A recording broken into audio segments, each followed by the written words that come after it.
Good morning. Here we are in high def, ready for a show. Welcome to Nevermind the Furthermore. Stick around. We're going to have fun for the next hour. So stick around, okay? I'll get it right.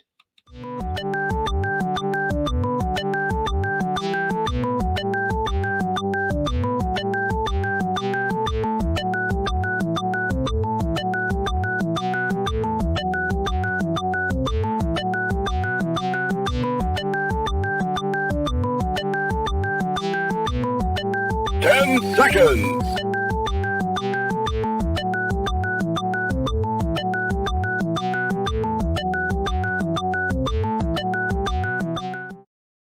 Now comes the part where we throw our heads back and laugh. Ready? Ready! How dare you!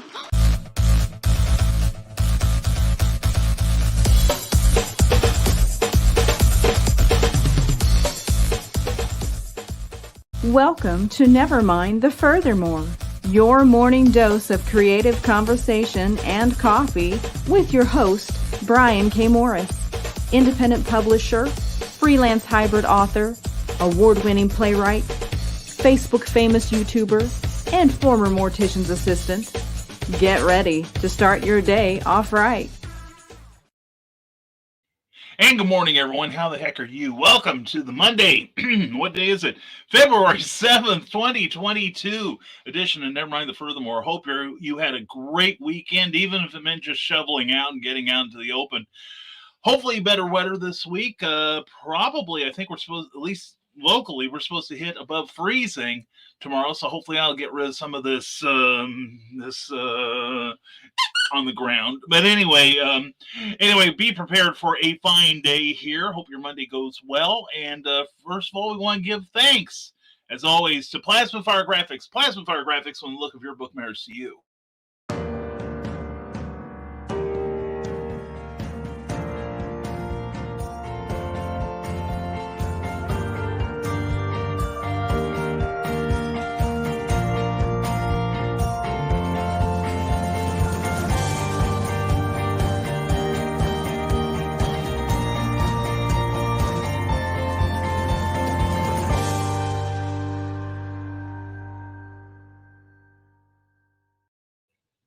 When you've labored, cut no corners to create a great book, you want a super cover that'll help you sell that thing. And Jeffrey Hayes can do just that for you. And along with other graphics that you'll need to sell your book, check out Plasmafire Graphics on Facebook, their beautiful page there, and then go over to plasmafiregraphics.com for more examples of their work, and then ask about their rates. They are very independent creator friendly. You will love working with Jeffrey Hayes. Promise you will. Anyway, that's Plasmafire Graphics when the look of your book matters to you, because it definitely matters to your readers. Also, we're part of the Rising Tide Broadcast Network. We've got fun and information 7 days a week, and stick around because we've got a friend, Michaela Jade. She's going to be doing Tidbits and Scribbles tonight, and then tomorrow will be TED Talks with some wonderful stuff. Tomorrow, I believe it's about collecting antiquarian books, and then tomorrow night at 7 p.m. will be the Dastardly Dingoes. Brian, Chad, Clyde, Jeremy, all those guys are, and Damien too. Now Damien is going to be discussing things that appeal to the creative audience, things you can use. And we've also got some new shows from George Soroy and John Celestri. You'll want to also check out, and Keisha Acuff, all kinds of great stuff. But anyway, please go to our page on Facebook and check out our latest schedule, which I've got to put up sometime. I know. Anyway, also Patreon. Our Patreon supporters are a huge help in keeping this show on the air. And if you would like to be part of the Rising Tide mission, go on over to www.patreon.com/Brian K. Morris and see what we give you in return for your support, like special blogs that no one else sees, along with sneak previews of works in progress. So anyway, we are already behind in comments before we even logged on here. So anyway, let's get to that. And my seat is dropping. I hate these new seats with the air canisters inside. Excuse me, folks. Pardon me. Yeah. Oh, that's much better. I feel like I'm at the kids' table when the thing starts going down slowly, slowly. And it used to be you were able to change out those canisters. The big box furniture stores would, or office supply stores would sell the canisters of CO2 that you just stick in place, and then you got a little extra life in your chair. Now they don't do that because they want you to buy a whole new chair. So screw them.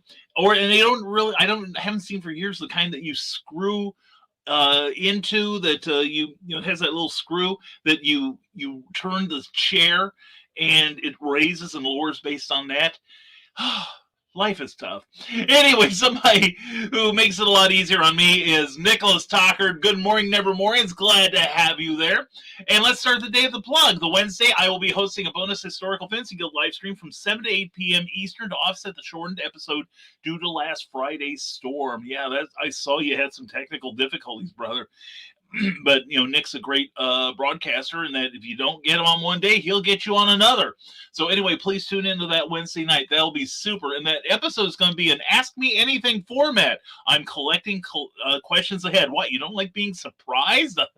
Come on. And Teresa Dunn, good morning, Brian. Good morning to you, Teresa. I hope you have a great, great day. And welcome to the in-chat pre-show, Teresa. So what's your latest project?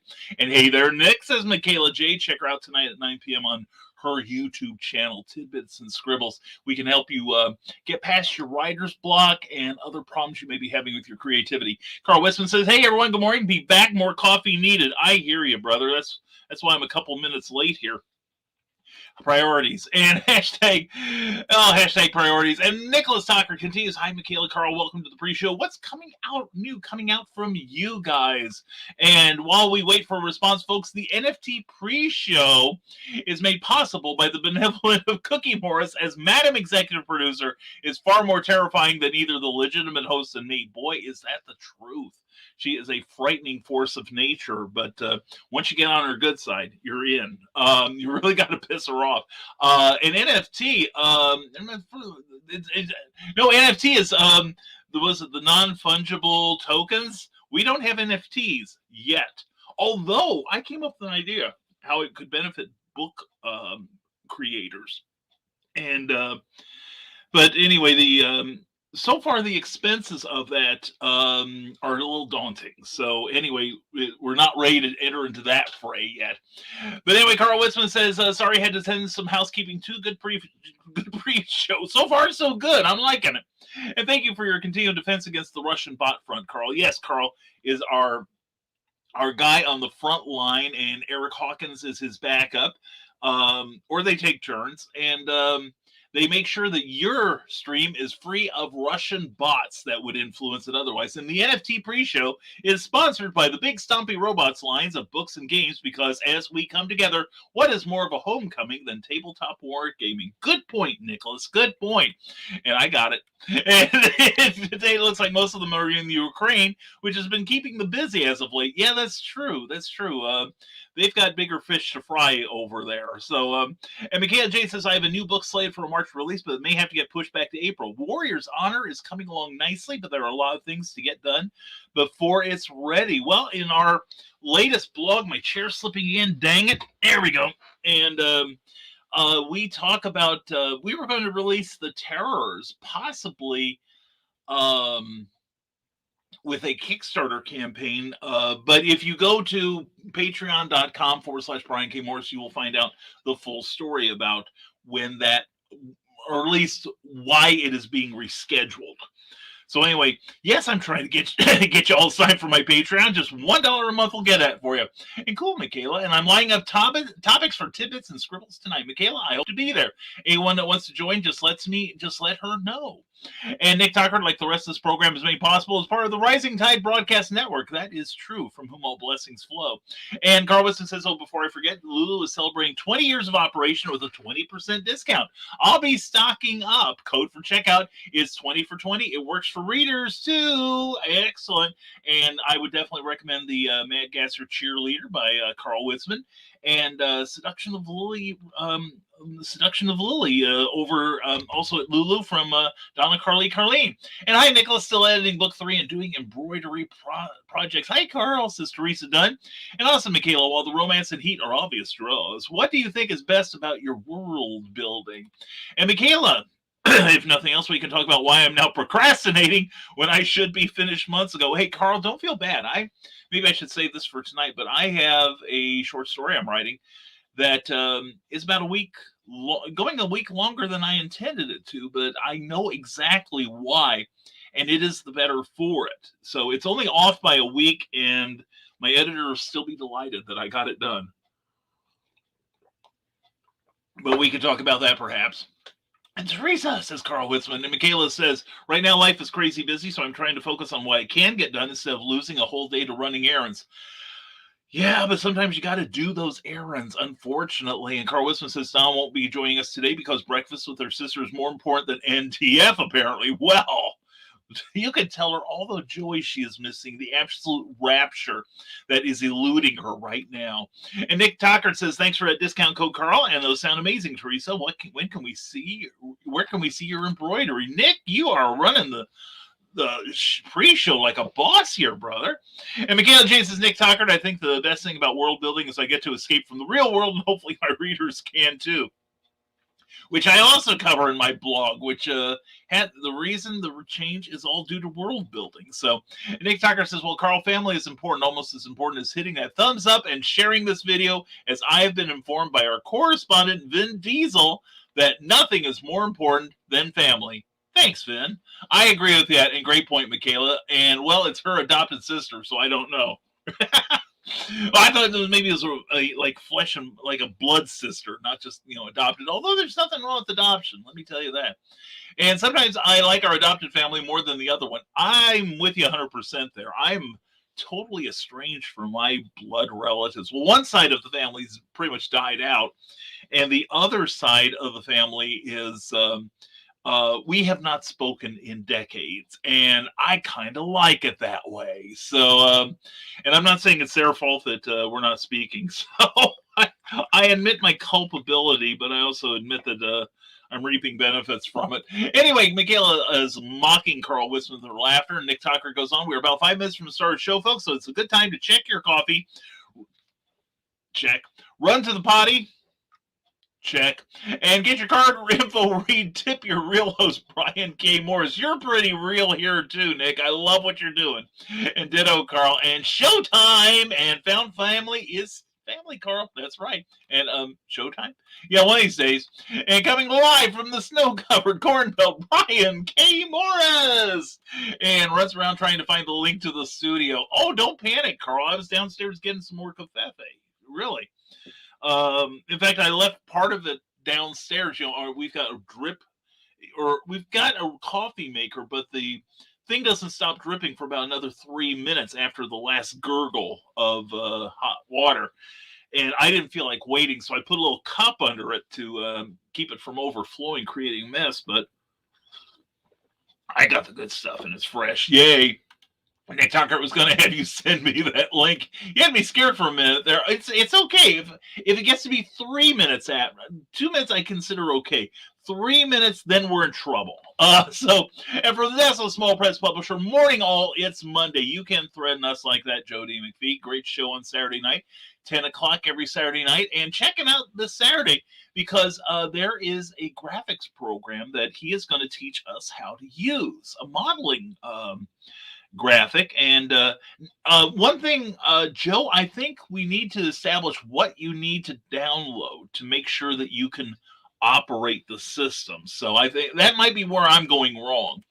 I may have overlooked something. Rick Bradley says, good morning, Nevermornings. Good morning to you, superstar. Hope you're having a great Monday. And morning, Brian. I hope all is well. It is. Hope you're looking forward to this Saturday evening. Should be a blast. Learning will be fun. Learning is fun. I do love learning. And I'm looking forward to it, actually. I really am, Joe. And thank you for putting this on. And Rick Bradley says, go now. What? Stay here. No, check out his Amazon author page at that address there. There you can grab 4 different books to get you through these Oh, days. The Nightmare Collective, Marvin's Night Out, the award-winning Pulp Reality #1, and Tales of the Weird and Strange. And good morning, ladies and gentlemen. Good morning to you, Grant Lankard. Hope you're doing well. Look forward to this man's Kickstarter campaign coming soon for Beowulf #3. And morning, Grant, and everyone else. And R&D Gaming, says Rick Bradley, the show where we talk about gaming from the point of view of an old school gamer and the view of a younger gamer and see how this view differs and maybe sometimes be similar. Chum join Rick Bradley and his son Donovan as they discuss gaming throughout the years. Come and ask any and all questions about the topic, and let's have some fun exploring the huge world of gaming coming soon to the Rising Tide Network. There's a lot of copy there. We want to get through it. And everyone's saying hello, And Jen Thompson, hello to the Grizz Fez, my darling. Mwah! Looking forward to seeing you in West Des Moines, Iowa this year. Also, Peoria, Illinois. We're going to be returning there. And if you want to get in on the Indie Author Book Expo tour, check out risingtide.pub, where you can sign up for my free monthly newsletter. And we will have a link to Jen's stuff. And I love Jen's stuff, God knows. Anyway, look forward to hugging it. Anyway, from the Decimal Small Press Publisher, we're still looking for people who are new to Dad's Studio, who want a quick tutorial session. I am doing it on live Saturday evening on his show. Carl Westman says, I also hate those canister chairs. I want one of those that screw into the base. Yes. They only make them in secretarial chairs now, I think, not the comfy chairs. Yeah, and some of those comfy chairs is like, oh my God, the prices on those. Those have always been outrageous. Even back when I worked for Office Depot back in the mid-90s, office chairs were obscenely expensive. They've gotten no better. And like I said, now they're not selling the CO2. They refuse to sell the CO2 canisters. In fact, the chair I have right now, to get to the CO2 canister, I'd have to break the chair in order to do it. I think that's kind of crappy. You know, if you've got a perfectly good chair, but the thing just keeps going up and down, and I'll go for months without any problems. And one day it'll just it'll be up and down like a merry-go-round here. So yeah, not a real fan of these things. So, and Grant says hello to everybody, and good morning to Eric Hawkins. Glad to see you, Porn Sack. And check out the Pro Slayer on Thursday nights with Comic Book Spectrum at 7 p.m. Eastern, 6 p.m. Central on the Rising Tide Network. And NTF, not NFT. The show is valuable. There we go. If only I could get paid for every time somebody rewatches it or something. I suppose that's the next step. But no, I could see how it can help books and comics, though. And everyone's getting greeted by Grant. And NFTs, the gas fees can be expensive, but on OpenSea, you pay the gas fees on the first one you sell, but after that, the buyer pays the gas fee for the item. We may have to talk about that. Dang this seat. Man, this is bothering me. And this is the worst thing that happens to me all day. I'm going to be okay. But anyway, thank you for putting up with it, folks, because I'm not. But no, I can see that benefiting comic book creators. Now, I'm not looking at that sort of thing about, I'm putting out something and I want you to pay like $10,000 for it. I'm talking about pricing it normally and and say, hey, this is a collectible book. You could and maybe doing something neat for it. I have a project that I'm hoping will happen next year. Although, it'll have to be next year because an anniversary is coming up, and I want to commemorate it with a hardcover book. But I'm thinking also, if I could get this NFT thing rolling correctly. But I'm gonna write that down. OpenSea NFTs. Okay, yeah. Thank you, Eric. I appreciate it, man. But I don't understand it all, and I think that's part of my hesitation there. But I do see a way that I'm not out for a killing, but I think it could prove a steady income. And Skunk Rocker, good morning to you, my friend. Hey, Michaela, can I be on the show? I promise to contribute nothing. That's what I do, so why not? And it was good. I caught Stupid O'Clock on Saturday night, 11 p.m. Eastern, just as you were about to sign off. So I did see a Skunk. It was good. It made my heart beat glad to see you there. Anyway, Moving on, Ryan Permission to share this show. Thank you, Ryan. I do appreciate that. And good morning, Nevermornings. How are you? Getting my booster today. Any last minute tips? Just like the previous shot, get something to drink and have a snack before you go in. Also, here's something I learned. Oh, I hear the snowplows outside. It's a beautiful sound.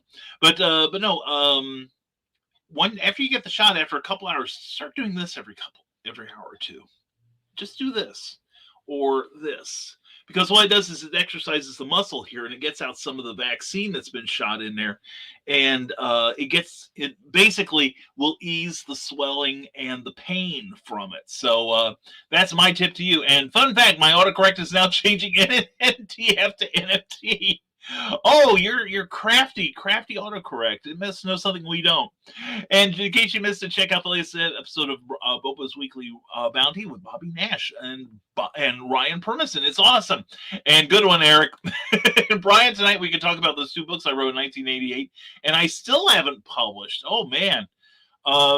I don't want to do delay shaming, but I can warm it up if you want me to. And in case you missed it, check out the interview with Glenn B. Fleming on And I Quote with Ryan Permission. It's awesome and great news. And I Quote is now available in audio form. Subscribe today at Spreaker.com. And you guys are awesome. As Michaela mocks us with her laughter. I will get the link put up in the Tidbits group later today. Cool. And the Mad Gasser Cheerleader, says Joe D. McPhee from the Small Press Publisher. She ensures that you will get dead air when you give her hot air. That's true. And gotta make another run. Okay, Michaela, we'll be here waiting on you. And listen to our interview with Anna Maria Salvaggio, who we love, from Spreaker.com, writing and illustrating with Anna Maria. She's amazing. Oh, I take that as a no, then. Don't take it as that, skunk. Be more optimistic. Maybe you can have my slot if you want it. And until I get back, check out my Amazon page, author Michaela J. Do that. And says, Skunk, I didn't see your earlier comment. Of course you can be on the show. See, I told you, Skunk. And Ryan Permission says, if you want to be a guest on And I Quote, we are live on Saturday at noon Eastern, but you can pre-record if you want. And they have friendly conversation. You can promote your projects. You can sign up at that Calendly address. And, Michaela, okay, we got that. And I forgot to say, I finished The Mad Gasser. Carl was very well written. I liked it. That. It was a really dandy book, and I'm glad he's working on the sequels. Plural. And Joe D. says, Carl Witzman, a copy of Mad Gasser will be on its way to you as soon as I can get to the post office, thanks to your generosity in that comic mailing. And I'm grateful for all of you and the support you give me every day. Stay productive, Nevermore. You too, Ryan Permission. Do this thing. All right. And I'm excited. I've got about 1,400 words left in the first draft of my short story. And one of the slowdowns was that I kind of got bored with my outline because I know how it's going to end. I figured it out. There's this psychological thing where I know how my story's going to end, so I got to change it. So I'm surprised. I still wind up at the same ending, but the path to get there is a lot more fun. And Skunk is greeted by Carl, and Ryan Permission says, "Bring Cookie home. Your wish is my command, sir." And thanks, Grant, from Carl Witzman, and Brian from the Rising Tide Broadcast Network. How are you? And I have been working on my taglines, Carl. Still not there yet. Hey, it takes time from this with Small Press Publisher. Taglines are tough. They really are. And Ryan Permission's got a ton of packages coming this week, including comics and clothing. Stay tuned for pictures. All right. And Brian Glenn Fleming, there's my mad shouter. How are you, Glenn? Hey, keep an eye out. Glenn is going to have a project coming up. In fact, it looks exactly like this while I get some more coffee. It looks really a lot like this, and it's going to be worth waiting for. If you love Jack Kirby, and if you don't, you will when you're done with this.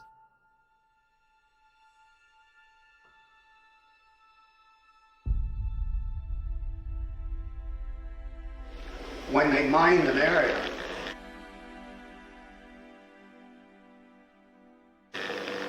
they put down yellow tape right across that line.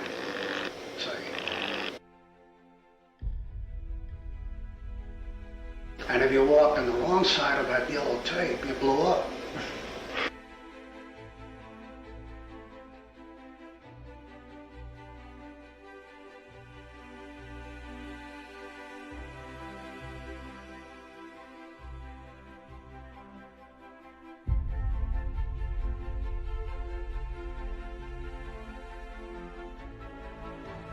Strange Tales 136, I remember it very clearly. and that was my first exposure to Kirby.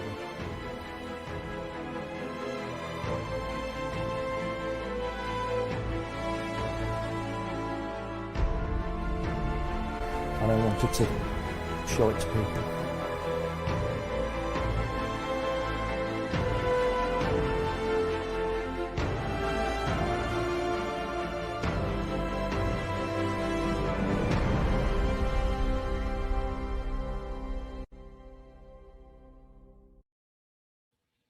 That's an incredible project by Glenn B. Fleming, and it's going to be well worth the wait. So check out Indiegogo. We'll be talking about it as we get closer to that date. Ryan Permisson says, I'm going to start playing promos for other writers at the end of, and I quote, every week. Rising tide raises all ships. Amen, brother. That's why we do it on following every Nevermind the Furthermore, except if we play it during the show. And in cheers fashion, Glenn! From the Decimal Small Press Publisher. And I thought of a new one, Joe, says Carl Witzman. The Mad Gasser cheerleader will scare the pants off you. You'll understand that once you've read it. That's true. That's true. And Skunkcracker says NFTs are bad. NFTs, you know, it's like anything else. It is as destructive as the purpose of the person using them. I did see one show where somebody thought they were going to clean up on NFTs. They were selling like little icons that you could put on all your stuff, and it was yours, all yours. And it's like, you know, that thing is so to me, that idea is so lame. It could park up right next to the door, if you know what I mean. And he did something wrong, and he thought he was going to get like what, like about, you know, $1,000 per icon, and it didn't work. Whoever set it up did it wrong, and he wound up getting like a fraction of a penny for each one.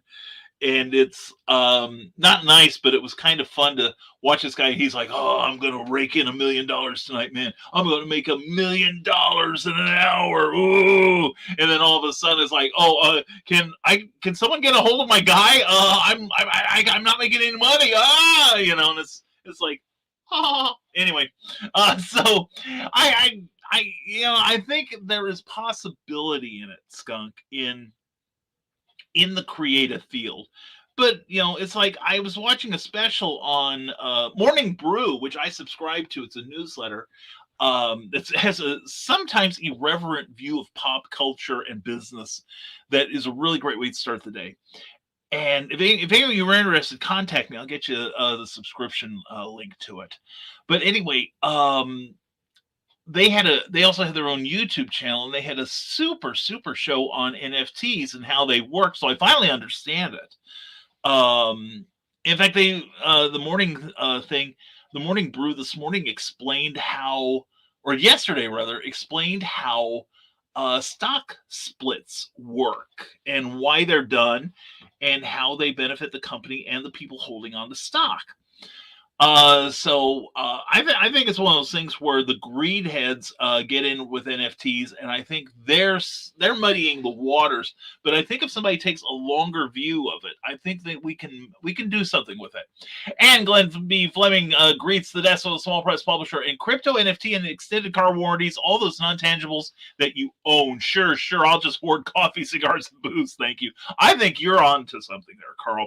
But what was it? I saw a scam. I mean, an ad the other day for what was it? Virtual real estate. What in the hell is that?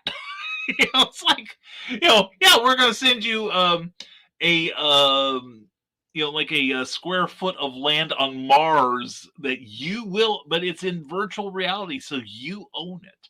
I mean, my luck, I'd probably invest in something like Krypton or Alderaan or something, And John B. Pica, good morning, Multiverse. Good morning, John B. Pica, johnpica.com, and check out the back of the Cereal Box Network on YouTube. It's all great.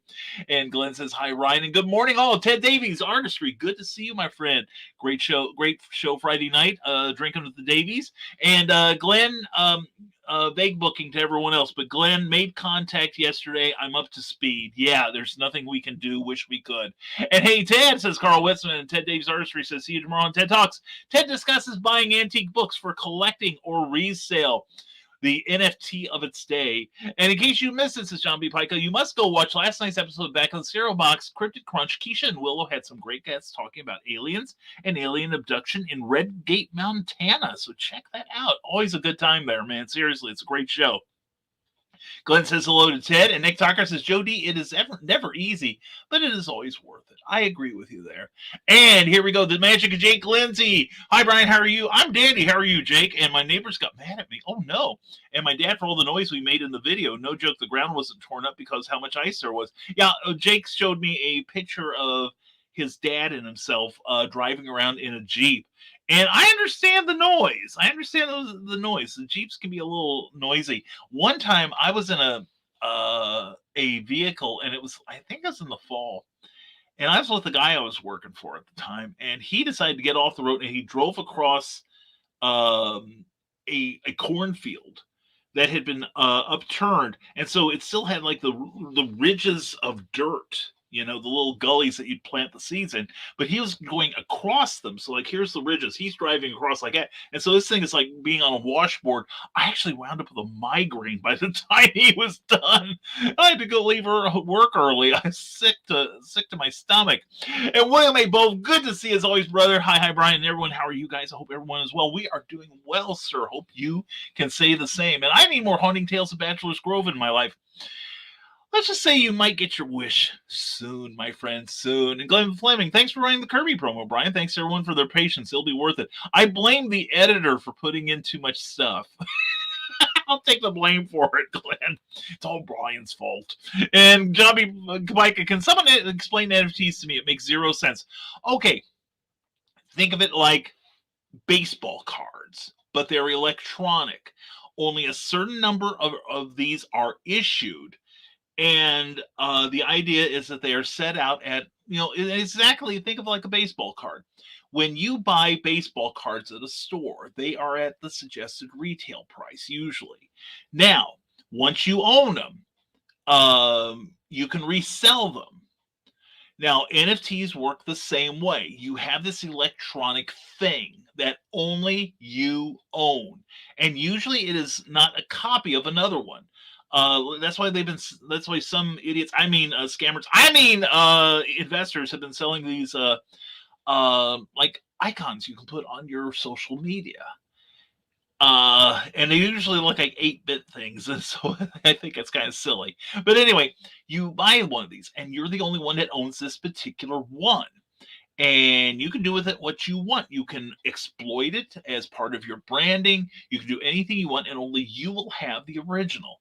Now, should you get rid of it, there is a fee that goes along with the sale from one party to another, where the creator gets a little something for it too. That's where the creativity part comes in. So like, let's say I create a song, and I create one that's only to John. I sing John's name throughout the whole thing. Whereas I might have another one. I sing William. I sing Glenn in another. I sing Eric. I sing Sarah and William and Sarah. I sing individual songs. And then people can buy up those things. Okay? They have the one copy. And know that I won't take it anywhere to exploit it. And they are free to exploit it however they wish. Well, then, let's say John gets a gender reassignment. And he becomes Jane, and I don't, maybe he wants to buy the Jane. So he finds who has the Jane music. I want to buy that. And the Jane person says, well, I paid like $10 for it. I want 15. John, now Jane, says, that's beautiful. I'll buy it. So the transaction occurs, but during the course of that, since it's my music that came out of me first, I get a little part of the deal. That I keep getting paid for that thing. It's like a royalty. Now, John, on the other hand, can now sell his John music to another John or to anyone else. There's somebody out there with a John fetish. We're not here to kink shame, but still, those freaks. Anyway, it's like baseball cards. It's like comic books. There's a finite number of them. And in this case, there is a registry. So, but you will own the original. And as such, it is considered like a work of art or a collectible. And then, while this, I hope I've explained it adequately, still not saying I would put a lot into it. I have more faith in cryptocurrency than I do in NFTs. But like I say, the early people are the ones making coin on it. Like Jose Adelbo, who worked for DC and Charlton for years and years and years, and Dell. He did some Wonder Woman art, and he sold it via NFT, and he made over $1 million in one day. So anyway, Eric Hawkins says it was only a fraction of a penny for a few of them. It was actually fixed pretty quickly. He has made more money in the last 6 months than the last 4 years combined. Okay, you know what I'm talking about then. Okay, so yeah, it was hilarious. I thought that was so funny. It's not that I have anything against him, but it's it's just kind of like. That's what you get for being cocky. And Sarah, mwah, good to see you. Hi, I got so deep into research that I lost an hour. Here now, derp. Anyway, virtual real estate would be the 12-inch square of Wi-Fi in Mattoon. There you go. Exactly. There's only one, and you would own that one square. See, it's like buying a tile of linoleum at the Cross County Mall. So, except it doesn't exist. So anyway, and good morning to you, William Quinton. Good morning, my friend. Hope you are doing well. And Sarah, okay, and there we go. Encrypted Crunch was off the rails last night. Well, Keisha was on. What do you expect? We love you, Keisha. Beowulf number 3 is on Kickstarter tomorrow. I will post the link soon. And the editing is the best part. Thank you, Glenn Fleming. That's the thing, Glenn. Years ago, when it finally got rubbed into my face that I should do a second draft of things, because I'm not all that. And very few people are. I've learned to embrace editing. I like the editing process because I realize at that point we're polishing this thing. And it's not like you're being asked to rewrite the whole book. But if you get a great editor, and I've had some terrific ones, fortunately, they tell you what's wrong and you fix it, and then you just keep passing it back and forth until it shines. Now, there's always still going to be errors. Some will slip through. No one's perfect. But I've learned to really enjoy the editing and rewriting phase of it. So that's what we'll be doing with this story in the next couple of days with any luck. But somebody we would never edit a line of is Brian Rodman. Good morning, my fellow Brian and Nevermorians. In case you missed it, we announced the second issue of the Nebulizer coming your way on Kickstarter April 2nd, 2022. Join Connor, a chronic asthmatic, and his feisty AI-controlled nebulizer suit, Albie, as they fight through a post-apocalyptic world filled with allergen mutants. Head to brianrodman.com and catch up. Definitely. And also when you read the AI, think of him in my voice. Anyway, and Grant Lankers, watch Hanson's Glenn Fleming. And are my posts showing up? Nope, sorry, didn't see a one. And yes, don't lie to him like that, Glenn. And the magic of Jake Lindsay says the Jeep we were driving was an old Army Jeep from the 80s. It's not that old, kid. I think it's a CJ7. I'm not sure. We're going to put a radio in at some point, Blair Van Halen while driving. As your neighbors band together to set that vehicle on fire, probably. And so much for braining this morning. Sarah, we don't do braining. It's way too early for that. It's February. And Grant, thanks, Glenn.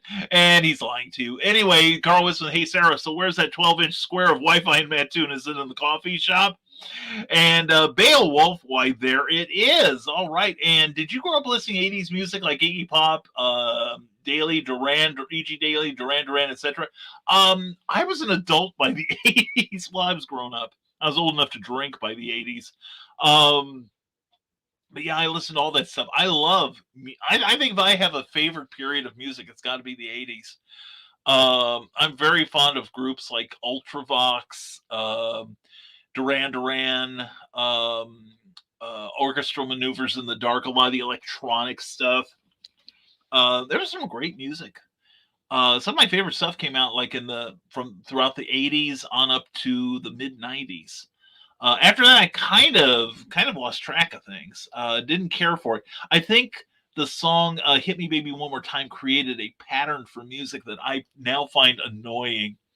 Whereas start with the chorus. Then you go through the first verse, chorus, second verse, chorus. Then you slow down the chorus and sing it again with minimal instrumentalization. Then you sing the chorus and fade out. So it's all a pattern now, and it really drives me nuts. And thanks, Carl, says Grant Lankard. And growing up, we had to listen to Lawrence Welk. I grew up with Lawrence Welk, too. My mother liked Lawrence Welk, and it wasn't bad. And then you find out that who was it? Bobby Burgess was a jerk. He's always being mean to Sissy and trying to get more camera time. But I liked Myron Florin. I thought he was very talented. I liked a lot of. But if you haven't seen it already, Carl, do a search for Lawrence Welk, One Toke Over the Line.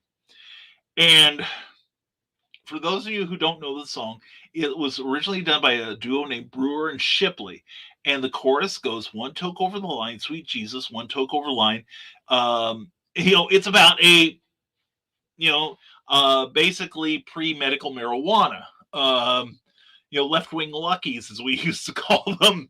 And the thing is, Myron Florin, I think, knew what the song was about. And there's a clip of him looking quite embarrassed, quite self-conscious about this religious song because it says sweet Jesus. And they sing it, and they have some of the minor singers up there doing the number. And they are just grinning and blissfully unaware. They look like they're one step away from selling flowers inside an airport, that sort of smile. And Myron Florin looks very self-conscious as he's introducing it. And I could just see, like, Lauren saying, no, it has religious in it. It's a 1 and a 2, a great song. And Myron's like, no, it isn't. I'm old. I'm younger than a couple of centuries old, Lawrence. It's not what you think it is. No, we're going to have it on the show. Let the people sing it. So anyway, but yeah, Anna-Connie. I remember Anna-Connie. Yeah. Oh my goodness. I don't think my mother was surprised when it's like, oh, is Myron Florin playing the accordion? Okay, that's fine. Oh, is Bobby and Sissy dancing? I like him. I also like that African-American guy, Arthur. I can't remember his last name, but he was a fantastic dancer. And then the orchestra says, okay, that's fine. Lawrence is out there. Okay, that's great. Oh, Anna-Connie. Well, then I pushed myself up to the front of the room. Anyway, E.G. Daly is the singer from the movie Better Off Dead and the girlfriend of Pee Wee Herman. Oh, then if she was such a good girlfriend, why did he wind up going to the theater by himself? I'm telling you. Anyway, Grant Lackard listened to a good interview with my second favorite, Brian K. Vaughan. Ooh, he's a good writer. He talks about a lot of the issues we discuss, like a lot about imposter syndrome and professional jealousy.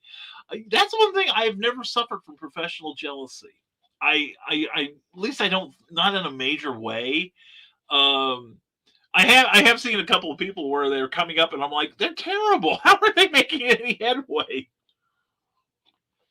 Then usually they're people that are so far up the ladder that it doesn't matter.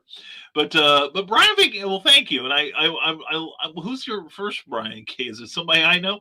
Anyway, Brian K. Vaughan, I used to love his comics. I really did. I know he moved to television writing. But yeah, imposter syndrome is a lot more prevalent than you would imagine. I counsel people about it all the time, and I'm probably about 99.9% cured of mine, thanks to Carl Witzman. Remember, according to Carl Witzman, I believe this is true. The only people that get imposter syndrome are the people that have accomplished something. That helps you. And that Brian K. Vaughan interview was talking about is on Cartoonist Kayfabe. Oh, okay, cool. I will have to look for that. Thank you. And Brian Robbins says, sorry, I mistyped. The Nebulizer 2 will come out 4/22/22. Sorry, Joe D. And apologize to Paul Bush while you're at it, too. I can imagine he's watching this right now, and his hopes were so high, and now they're dashed against the ground that he has to wait another 20 days for this. You're cruel, Brian Rahman. You're cruel. That's what I find beguiling about you. And I'm setting up a Billie Eilish concert tomorrow. I don't really know much about her music, but my stepdaughter is excited, says Grant Lankard. I'm an old fogey. I like Billie Eilish. I like her material. I've heard her do cover versions of other songs in concert. I think she's got a terrific voice, and I like her music. I really do. And her brother Phineas is an amazing, versatile artist. I think you're going to have a good time at that show, Grant. That would be a concert to watch. Like I said, I really like Billie Eilish's music. And hey, Jake Lindsay is back. I know, Skunk, you're excited. So am I. And what was it like growing up the 80s? I heard it was amazing. Sup, dude? Says Skunk Rocker. Well, growing up in the 80s is just like growing up. Like I said, I was an adult by the 80s. I turned 21 in the mid 70s. It was kind of fun because we were entering the video age at that point. I remember the first day of MTV. We had a cable system, and we didn't have like a dedicated tuning box where you could like either move the slide or adjust the dials. It was all on the first 13, like the first 13 or actually 12, 2 through 13 on the VHF dial. Um, and the thing is, one day I remember it was Channel 7 for Seymour TV out of Westville, Illinois. I was living in Georgetown to the south, and I was trying to tune in CNN, which had just started a few months prior. And I was having trouble getting the signal in. And now this is stuff, Jake, once upon a time, this is going to sound ancient to everybody but Carl and me right now. But you had to, if you're, everything was coming in over the air pretty much or via the cable, but you still could tune in for a better signal to fine tune the, receiver. And I noticed that if I turned the dial all the way to the left, oddly enough, I could get CNN, but then I started turning it all the way to the right just out of curiosity. And I saw, I think it was Cheap Trick singing live I Want You to Want Me from their Budokan, their Live at Budokan album. And I stayed tuned, and there was more music and more videos. Videos had been happening since the 60s. Some groups that were too busy to do a lot of concerts or a lot of live appearances, like the Beatles, created videos of themselves that that a lot of shows could then run and say, well, we've got the Beatles. But here was a whole network of nothing but music. Now MTV bears no resemblance to what we had in the 80s. But we had MTV. We had, I remember, Arts and Entertainment was running EastEnders in the morning. Nothing like it is. Not a whole lot of original programming. We had something called the Financial News Network that I think has since gone away. And we on Saturday night they had wrestling from Hawaii, which was always very entertaining. So it was an interesting time. It was clearly a time of change, like feeling a transition happening. All right. And Brian Robbins says tomorrow night on the Dastardly Dingoes podcast, we will be doing our Dastardly Spotlight on, unfortunately, Chad Nuss. Our previous guest had a scheduling conflict, so we are going to dive deep into Chad's mind. Oh, God help us. Join us tomorrow night and bring your thinking cap to the bit.ly Dastardly Dingoes there. And if you'd called me Brian, I could have saved you from that. I'd have been your guest. You talk to me. Of course, it would be a stroll through the park going through Chad's mind compared to my own, because there's not a whole lot to distract. I mean, darn it, now you've got me doing it. Picking on that poor, nice Chad Nuss. Rick Riley, so I introduced my son to the great Weird Al movie UHF. He loved it. I could tell he's mine. Oh my gosh, that's a hilarious movie with Weird Al Yankovic and the now canceled Michael Richards. It's a lot of fun. Now we make jokes about going to the library, and I suffer from professional jealousy a lot. I scroll through Kickstarter and see how much money some of these comics are making and just yell at my phone. Well, Grant, I'll give you the tough love version of this. What have you done that has earned it in the way that these people have? Maybe they did something, I don't mean to discourage you, because what they do is reproducible. But a lot of them, you've told me about some of your idols. They've been at it longer than you've been. I don't get jealous of Stephen King, because I remember back in the days when he was writing and he wasn't Stephen King yet. I don't get jealous of anyone because it wastes my energy. It wastes my time, and it doesn't change anything. They're still making more money than I am. They still have a larger fan base than I do, but there's nothing they can do that I can't. And you keep that in mind, that it's non-productive. It burns out your energy that you could be using to create more books. And a lot of these guys, I'll wager, like I said, like you told me about one artist that you were unhappy because they weren't retweeting your tweets. And that artist has been around what, 25, 30, 40 years? He's been around a long, long time. He's had a lot of time. So what can you change about that? You can't take away his fandom. Only he can do that. And he's done everything right. So we're all on different rungs of the ladder here. You just have to accept where you're at and just keep reaching up, man. But you got to keep reaching back while you're at it. That's the thing. So anyway, that maybe that's something we should talk about tonight on Tidbits and Scribbles too, is that how non-productive professional jealousy is. And it was, but some of it is overrated. My preteen and teen years was in the Aces from the desk of the small press publisher. And no worries, Brian Robin. We all know that Nebulizer number 3 will be out on April 23rd, 2022. Oh, your faith.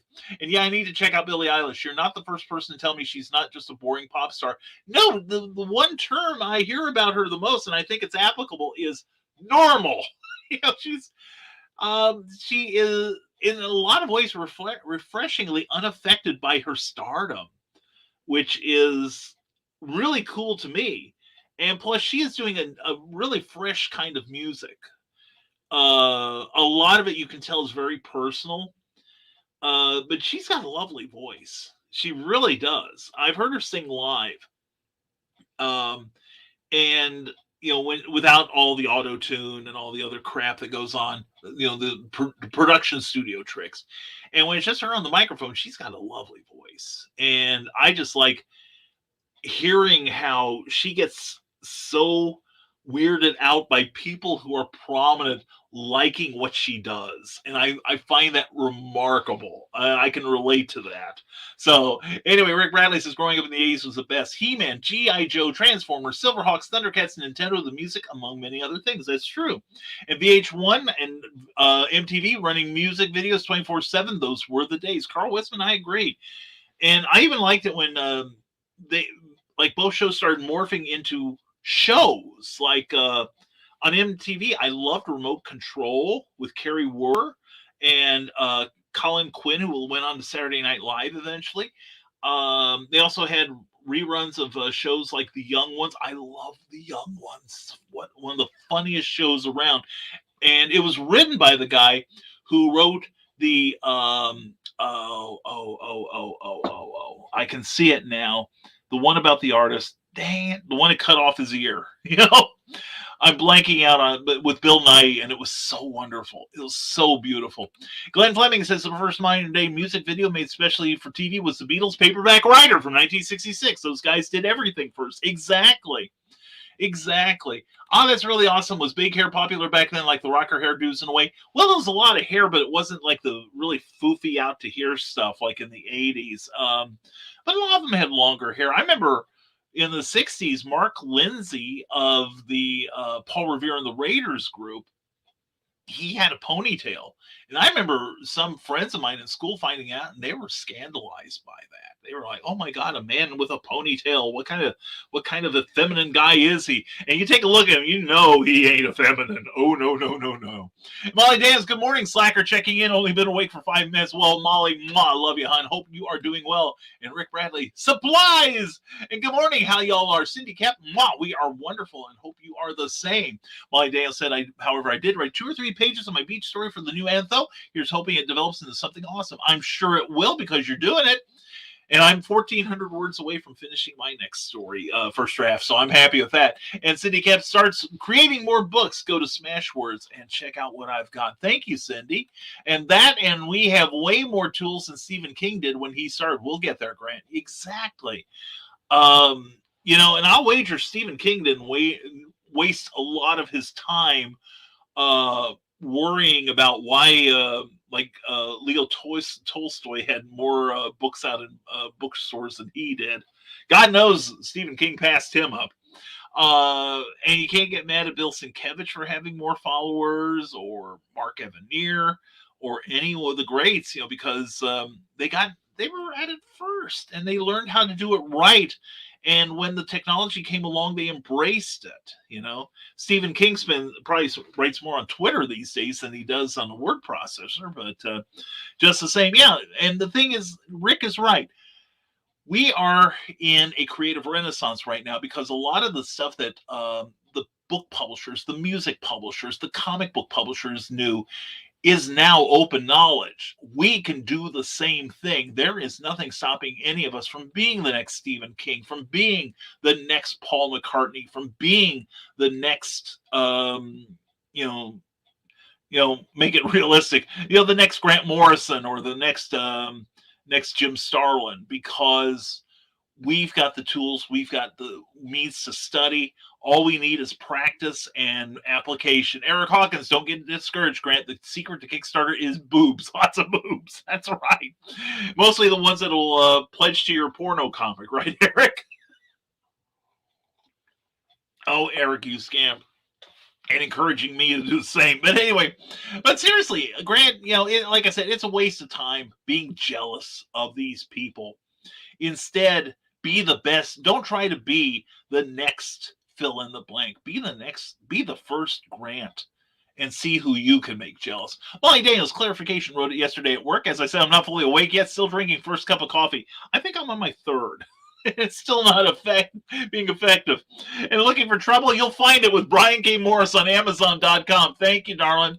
And Skunk Rocker, wake up, Molly! And Big Zombie Robot with Simple Swords. You need that from Nicholas Anthony Talker. That's available on Amazon too. And you can do magic like John B. Pica. Check out his brand new book, Nightreich, available now on Amazon. And you can do magic. And you can, just like John Pica does. He's amazing. And of all the 80s bands, who would you see in concert and why? Ultravox. Ultravox was one of the leading synthesizer bands. It was called New Romance back then. I would love to see Ultravox in concert. I've seen video of them. I love their music.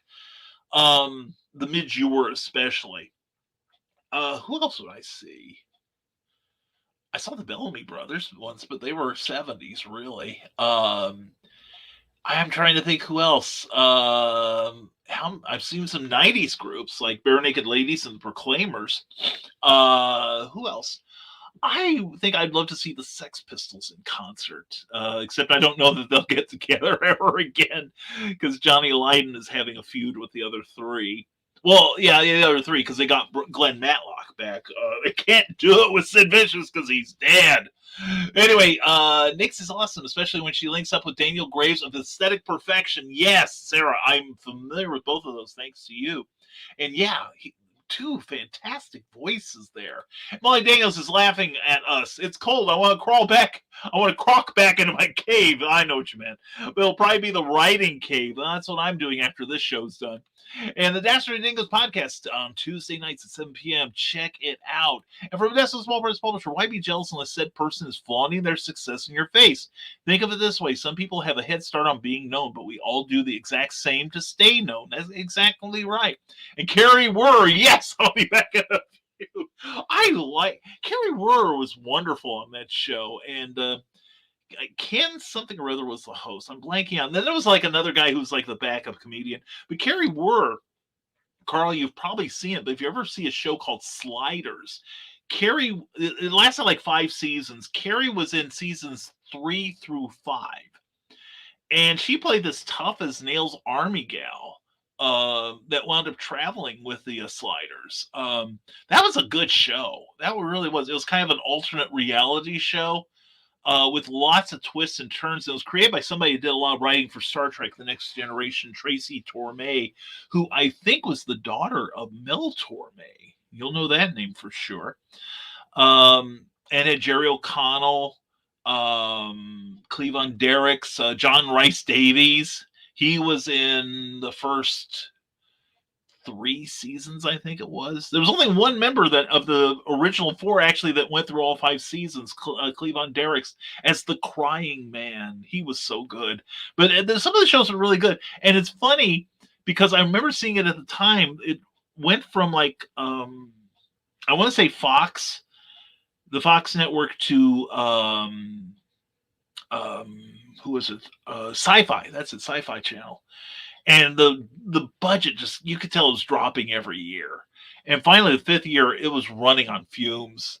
And they'd actually replaced Jerry O'Connell as the star. And that was okay. But it was funny because I remember seeing that and thinking, "Oh man, this show's going downhill." But I watched the show a couple of years, the shows from the 5th season. And I'm like, these are really quite good, even though there's no visible budget here. So it's a good show, and Carrie Wurr is worth watching. And Ryan Burmison has Nerd Culture. Check out the Nerd Culture channel on YouTube and subscribe. And Journey, when I saw them, the guy who sounds like Steve Perry was sick. I want to hear Steve Perry.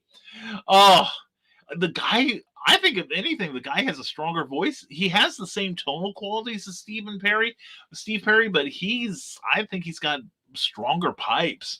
And Van Gogh, thank you, Sarah. Yes, Van Gogh. There is a beautiful episode of Doctor Who written by Ben Elton, who wrote the young ones, and a lot of the Blackadders too. I also saw Blackadder on MTV too, I believe. Now that I think about it, at least the first season. The Blackadder one, or Bon Jovi. Oh, there you go. There's a definite 80s person there. And get Amazon's from this Small Press Publisher. Check them out on YouTube every Saturday night at 10 p.m. Remote Control is the first syndicated show from MTV too. That is right. And then there was a game show ran in the mornings with Jenny McCarthy that I thought was a lot of fun. This is before she went insane and decided she was a immunologist and get Neurosis from Amy Hale. Amy has that effect on people, but no, pick up the book Neurosis by Amy Hale. It is a fantastic read. You'll love it. And what Stephen King was, get on it. That's right. Minus the cocaine. Yes. And More Warriors, get that from Michaela Jade on Amazon. And I'm getting followers left and right on Twitter. They may be porn butts, but by golly, they follow me. Rick Bradley, I was getting the same thing on YouTube. At one point, I had about, at the time, it was like 70, 80 extra people had subscribed. And then YouTube went and cleaned them out. And so I'm back down again and farther away than ever from that magic 1,000. But yeah, we're just going to grow organically, I guess. And was the 80s like the movie Lost Boys where they rode dirt bikes in public and had music festivals? They still do. They still do, man. It's never changed as far as those two things are concerned. And Cindy Caps's Des Moines Comic and Toy Show, February 12th. QuietCon invades Merle Hay Mall. Drop by this Saturday. Very much geeky fun to be had by all. And the Historical Fencing Guild, 7 p.m. Central Time, 8 p.m. Eastern. And check that out on YouTube. And also check out a special edition on Wednesday night with Nicholas Anthony Tucker, because he's wonderful and we love him.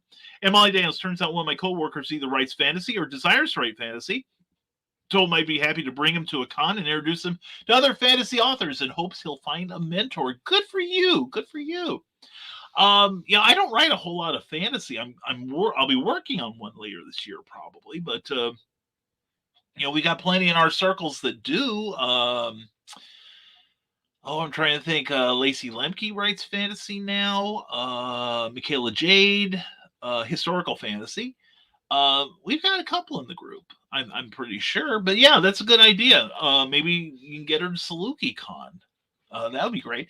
And Historical Fencing Guild, we got that. And Carl Wilson, I sent my thanks to Lulu on YouTube today because back in the 80s, I would have to invest a huge amount of money to get books print and then have this stock of books to sell. Yeah, and without the internet, we would have had a hard way to try to sell these things. Even a harder way to try to network on a consistent basis. See, there's a lot going on right now that, the next Stephen King is out there. Once they figure out how to use all this stuff, they're going to be unstoppable. And comic-related Madness Pops fan Zan has it. Check out that YouTube channel and give it a like if you would. And I am such a narcissist that I don't pay attention to anything other creators are doing, says Choppy Pika. Well, self-realization is good, John. But you're our narcissist. You're a good one. You're on the good side there. But no, I don't worry about what other people do. I worry about me. I don't worry that Stephen King's not writing as fast as he can. I worry about me spending too much time on my iPad playing video games. So, yeah, it's just a waste of jealousy is such a waste of time. And it comes back. It's, rising. The whole thing about Rising Tide is karma. And if you're spending all that time burning with what is basically a low level of hatred, envy is really, to me, kind of a form of hatred. Even if you're jealous of somebody you like, there's obviously you've got a bone to pick with them. And I think it slows you down. It is a distraction. it is keeping you from your holy chore. It really is. So I wouldn't subscribe to it. And Carl Wisman says, I think we still have a backstock of Donna's first book of poetry somewhere. Wow. Yeah, I know, Jim. Oh, man. Yeah, I can't. I talked to people like Charles F. Milhouse, who he released his first book from the indie publisher. He had to do all the work on it himself. He had to, print up all these copies of it. And, oh, man, I cannot imagine launching a novel writing career back then. I feel so lucky I got in when I did. And, I was talking to Mark Rober of Smashwords a couple of years ago, and he was recognizing me from being at PinCon the previous 3 years. And I was listening and thanking him for the advice. And he was like, why are you in my lectures? He said, I know you've been around for about a decade. You're one of the grand old men of publishing. I said, yeah, but I'm always learning something new that I missed the first time. So he's like, okay. So, but yeah, it would just amaze me to have to do it that way now. Now I'm looking at doing my show stock where I might buy a couple hundred books at a time, but also it would reduce my overhead too. So wait, I've seen Bon Jovi, but they didn't sing Silent Night, my fave song off of the first album. Well, the thing is though, Molly, a lot of these groups don't want to sing the same thing every night. I mean, Bare Naked Ladies, I remember hearing recently, every time they've done a concert, they've been around since like about 91 or so. So they've been around, over 30 years, and there's only one song that they played in concert every night. And that's If I Had $1 Million, which if you haven't heard it, you guys got to listen to it. That's the song that made us fans. But everything else, and for the longest time they played, of course they play 1 Week, because that was one of their big hits. And they were playing Brian Wilson, but when Stephen Page left, I think he may have taken it with him. But yeah, there's a lot of stuff, you can't please everyone, especially if they have an extensive catalog. And there's always somebody that says, well, I want that B-side that you put out years ago. And it's like, you probably forgot they did it. And Sarah, I miss Blue Man Group and Stomp. Yeah, Stomp. I forgot. I haven't thought about Stomp in years. Blue Man Group is still around, though. They still do concerts. And hybrids are coming back for more fun from Luke Stone Studios, who's making a recovery. God bless the boy. By the way, did you see he was broadcasting Friday night? Was it Friday, Thursday or Friday? That did my heart so much good to see him up and broadcasting. Yeah, he's, his voice isn't what it was because, he had a tracheotomy. But he's on the mend. Randy Zimmerman is back home again. So the band is coming back together. And Molly Dan says, I would love to see the Blue Man Group. I bet that's a show. I've seen little bits of their performances. Yeah, that's good stuff. And Animal Eye number 2 is available in digital. And I've got to finish my copy. I started the other day and got distracted. Dang it. But it started out good. I'm loving it. I'm loving it so far, Cindy. And the Magic of Jake Lindsay says, in 1988, my dad told me when he was flying helicopters, he played music on a cassette player. Was it easy using those? Yeah, it really was. I owned a cassette player in the early 70s, and I take it to school, and during study hall, I'd put in like what we now call earbuds. We were earphones back then. But I put in an earbud and listened to the cassettes. Like I had like the first 2 Neil Young albums, Led Zeppelin, had a lot of Led Zeppelin, and groups like that. And I'd just be in my own little world, doing my studies and listening to music. And before that it was 8 tracks, which was a continual loop of tape. You could fast forward, but you couldn't rewind, was the thing. And Bear Publications has merch, and if you want something lovely like this Animal Eye logo cup, that's where you're gonna go get it. Also, you can get copies of Animal Eye number 1 and soon to be number 2. Anyway, Molly, the Blue Man Group, says Carl Witzman, is well worth seeing in person. And Zombies Are Seeking Brains in Oz at Comixology with Mr. Eric S. Hawkins. Check it out. It's a good series. It really is. And the nebulizer for Angelic Memoirs. Check out BrianRodman.com and Storming Press Gates for more adventures. Stormgate Press, Charles F. Millhouse. Great stuff coming out.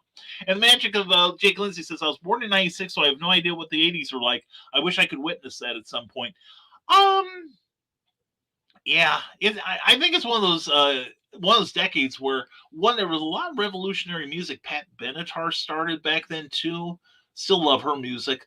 Rick Springfield, just a whole bunch of stuff that now are on the light rock stations, you know. But it was kind of the era where everything combined to make something better. Fashion was starting to combine because you had like Cyndi Lauper with kind of a retro look that translated to filtered through punk. I love her music. You had, a lot of music that was embracing older styles, but using new instruments, new studio techniques, new electronic stuff. Back in the 70s, it was all wah-wah pedals. Now it's a lot more sophisticated. But yeah, it was an interesting time to go through. It was always something new, something changing. Molly Dale says, my oldest son got to see them in Chicago when his junior high band took a day trip. I had a 2-month-old baby at home and couldn't go. I hope to go the next year, but they changed band directors and grr. And finally made a live show. Nick Tucker said this was a good place. Silver Ogre, I'm glad to see you here. Good morning. I'm Brian K. Morris. I am an author friend of Nick, so I'm hanging on to his residual coolness here. But we're glad you're here. Please like, share, and subscribe because I'm needy. I am so needy. But anyway, see what we just did, Silver? You type in a comment, I reply, we have a conversation, so please join in. And no Trip, I'm sorry, Molly, but there will always be other times.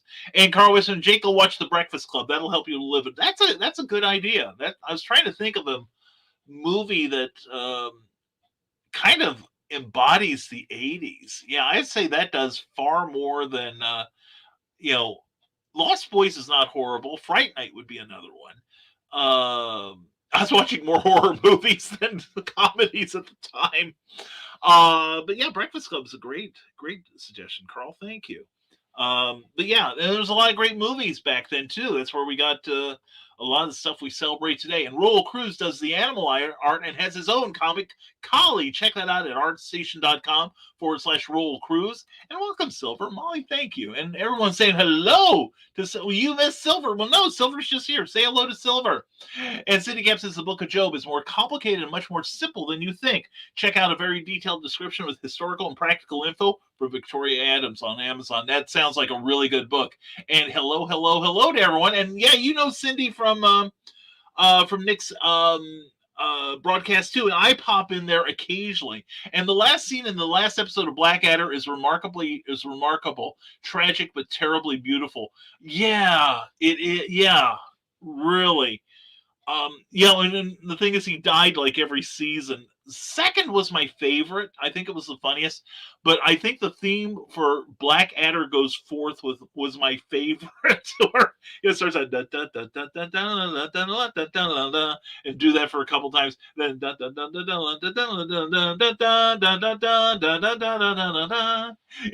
thought it was so wonderful. Oh, and Cindy Kemp writes some fantasy. That's right, you do. I'm sorry, Cindy. Well, we gotta get a hold of you then. Maybe you can mentor someone. And Silver, there's Nick. That's right. Nick is the mighty manatee man, the master of marketing. So we love him here. And hiya, Ogre. And trolls are heroes too, reminds us, Cindy Kip says. And SL Roland will back her up on that. And John Pica says, would vampire Nazis be considered fantasy? I'm sure there's someone's fantasy, John.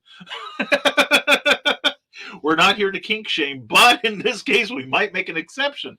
But no, I'm sure. And Joe Hill is just as good as his father, and rightfully so. Sarah, I agree. Joe Hill's a remarkable author, and I love his comic book work. Lock and Key is one of the best books I've read in ages. From Decimal Small Press Publisher says, I only worry about how others are innovating and not what they are doing. I don't have time to be jealous. Besides that, jealousy will come out in your work if you allow it. Exactly. It will color your work. and you don't want it there. You really don't. And it's, it's just not productive. It really isn't. City Cap says, I ran out of break before I ran out of links. Don't forget to tip your host. Thank you. Bring Cookie home. Start our 76 for Vintage Cartoonists and go to patreon.com/Brian K. Morris for more terrors. And then go to ckoepp.com and get some books and dragons. Also sign up for her free monthly newsletter because it is fantastic. And we love you, Cindy. Thank you, hon. And Michaela J says, if you're not learning and growing, you're dying. Exactly. And it's like, you can't change somebody else's position on the ladder. You can only change your own. And that's the one you should worry about. I mean, I only worry about my friends in that I want them to do well. I want them to do better. As far as myself, I don't compare myself to any of them, except I know that there are people in my circles. They're a lot better at what they do than I am, and I admit it. I think people like Cindy and Molly and Amy Hale and Kathy Jackson can write rings around me. I know Eric Hawkins is, Nick Tockard and Brian Rodman are certainly better artists than I'll ever live to be, and Jody McPhee. Brian Polito's not knocking at my door anytime soon. So anyway, Brian, is it just me, or is there a Tuesday, Thursday morning slot open on the Rising Tide Broadcasting Network? Well, Ted Davies always does something on Tuesday mornings at 10. Thursdays, and he started doing Thursdays at Comic Book Spectrum. We've got a Saturday and Sunday morning, but you could also do late morning or early. I'd like to see this get 24 hours, but that's just me. We can talk. Nick, send me a DM. We'll talk about it. Carl Wilson says, we have a lot of topics for Tidbits and Scribbles tonight. Author Michaela Jade on YouTube. Check it out. It's a good show. We might be there ourselves. And from Desmond Small Press Publisher, that and I got to the point where if I am liked by all, people will be jealous of you just because you took your shot in the general public. Exactly. And you know who's going to be the most jealous are the people that didn't take their shot, I have found. I'll be the first to admit I'm not all that. I don't hope to be. But I do what I can do, and I do what I do to the best of my ability. And I can't control how people perceive that. And I've had people tell me they're jealous of my success. And I'm still shopping at Walmart. So for a reason. We're doing well, but and Cookie just did our taxes. This is the best year I've had for Rising Tide, but it's nowhere near where I want it to be because she's still working, and I want it to be because I want to hire some of you guys to help me. I can't afford it at this point, but yeah, you're always going to get somebody that's jealous of you, and I find that it's usually the people that didn't have the moxie or the sheer guts to do what you're doing. It takes a little something extra to put your work out in front of the public. Because the fear of rejection, of pushback is very real. And that's why I tell people, if you've created the work, you've won half the battle. And I still remember the night I released my very first real book, Bloodshot the Coldest Warrior. And I remember my hands were shaking. I mean, you'd think I've got oodles of confidence, but not that night. And I'm like, what am I thinking? My imposter syndrome was basically at stage 4. We were at DEFCON 4 when I got everything ready. And it's like, I went through Kindle Worlds, which is a service of Amazon that's since been discontinued, unfortunately. But I remember thinking, what am I doing? What in the world am I letting myself in for? Am I ready for this yet? And I thought, no, I'm not ready for it. But I never will be until I dive into the pool. So I hit that button, and it changed my life. All for the better. And I'm now in an industry where I've got nothing but potential. Where I could be the next Stephen King. I could leave Stephen King in the dust. But I don't worry about being another Stephen King. I don't worry about being another Joe Hill. I don't even worry about being a Grant Lankard. All three would be great things to be. But I can be a Brian K. Morris, and I can teach people how to get close to being a Brian K. Morris. I can't teach people how to be the other things, but I can teach you how to be me until you find your own path.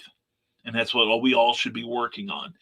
As Joe Michael Straczynski said in Becoming a Writer, Staying a Writer, you need to, as you're reaching up, keep reaching back and helping people as you go. That's the rising tide thing.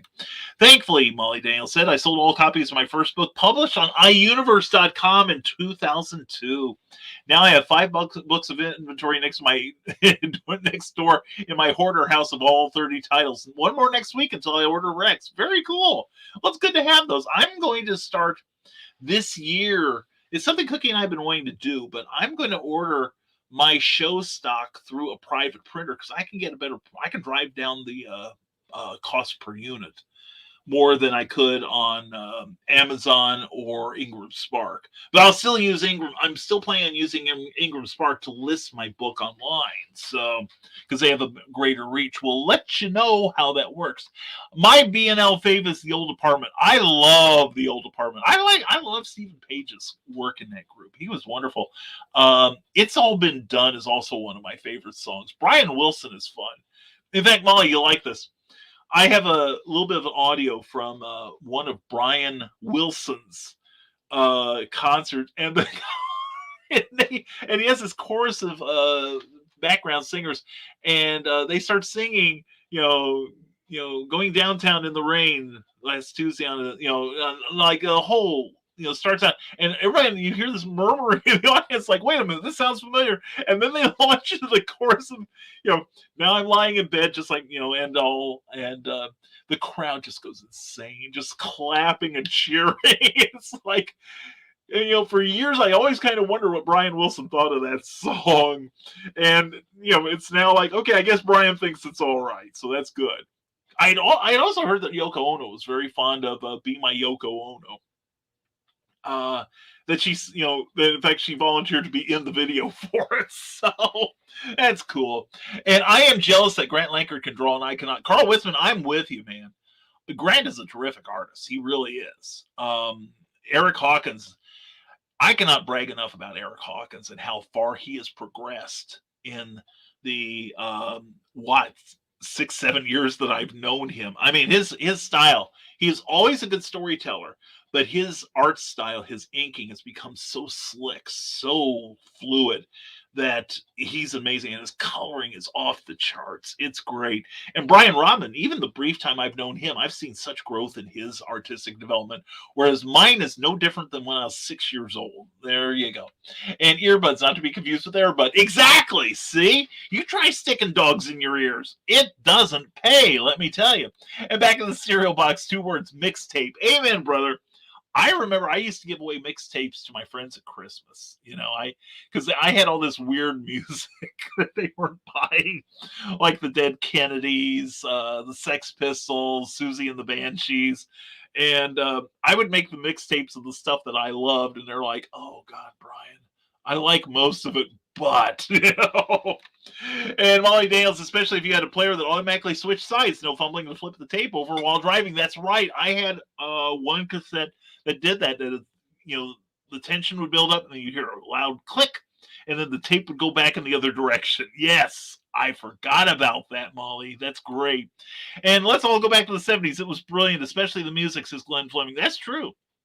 It's true. The music was fantastic. A lot of great TV and movies from that time. There's a lot of stuff that, we look back now and we're like, oh my God, that's brilliant. Yeah. And Rick Bradley says, I found a bunch of my tapes and I have a tape CD record player that is getting a lot of use. I've got one too. When we moved from Illinois to Indiana, about 6-7 years ago, we got rid of our, we had a record player, tape CD combo. Cookie is like, oh, we don't need that anymore. I'm like, okay, fine, whatever. You pick your battles. I said, I'm keeping all my vinyl, though. I'm going to keep all my vinyl. And she's like, okay, fine, keep all your vinyl. And so I brought it along, and then after a couple of years ago, I'd like to hear that one song. I've got it on vinyl, honey. She's like, "Oh, let's go get a player then." So we set up the player in our basement. That's all. That's kind of nice to have it down there. So, Magic Jake Lindsay says, I carried a portable CD player when I was 11. Those were more popular than cassettes. Oh yeah, I had the not a Walkman per se, but a Walkman offshoot. You could say an imitator. And I used to put my headphones on, like in both ears, and I would do power walking. I lost a tremendous amount of weight at one point due to power walking.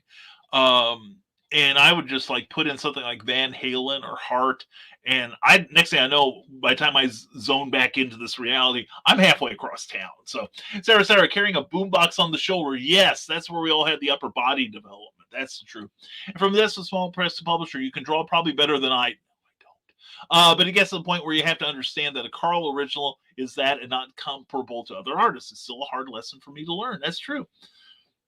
I can see that. It's like, I don't see that John Byrne would be jealous of Jack Kirby. I don't see that Jim Starlin would be jealous of Gil Kane, or Howard Chaykin would be, jealous of, I think that's one of the things that make them great, that they weren't jealous, but they found the things to emulate. That is the thing. You can learn from them, and you can't learn from them while you're hating them. Nick Tucker, Carl, anyone can learn to draw somewhat. I started as a kid with Mark Kistler's Secret City. I got, in fact, I saw a video on it a couple weeks ago.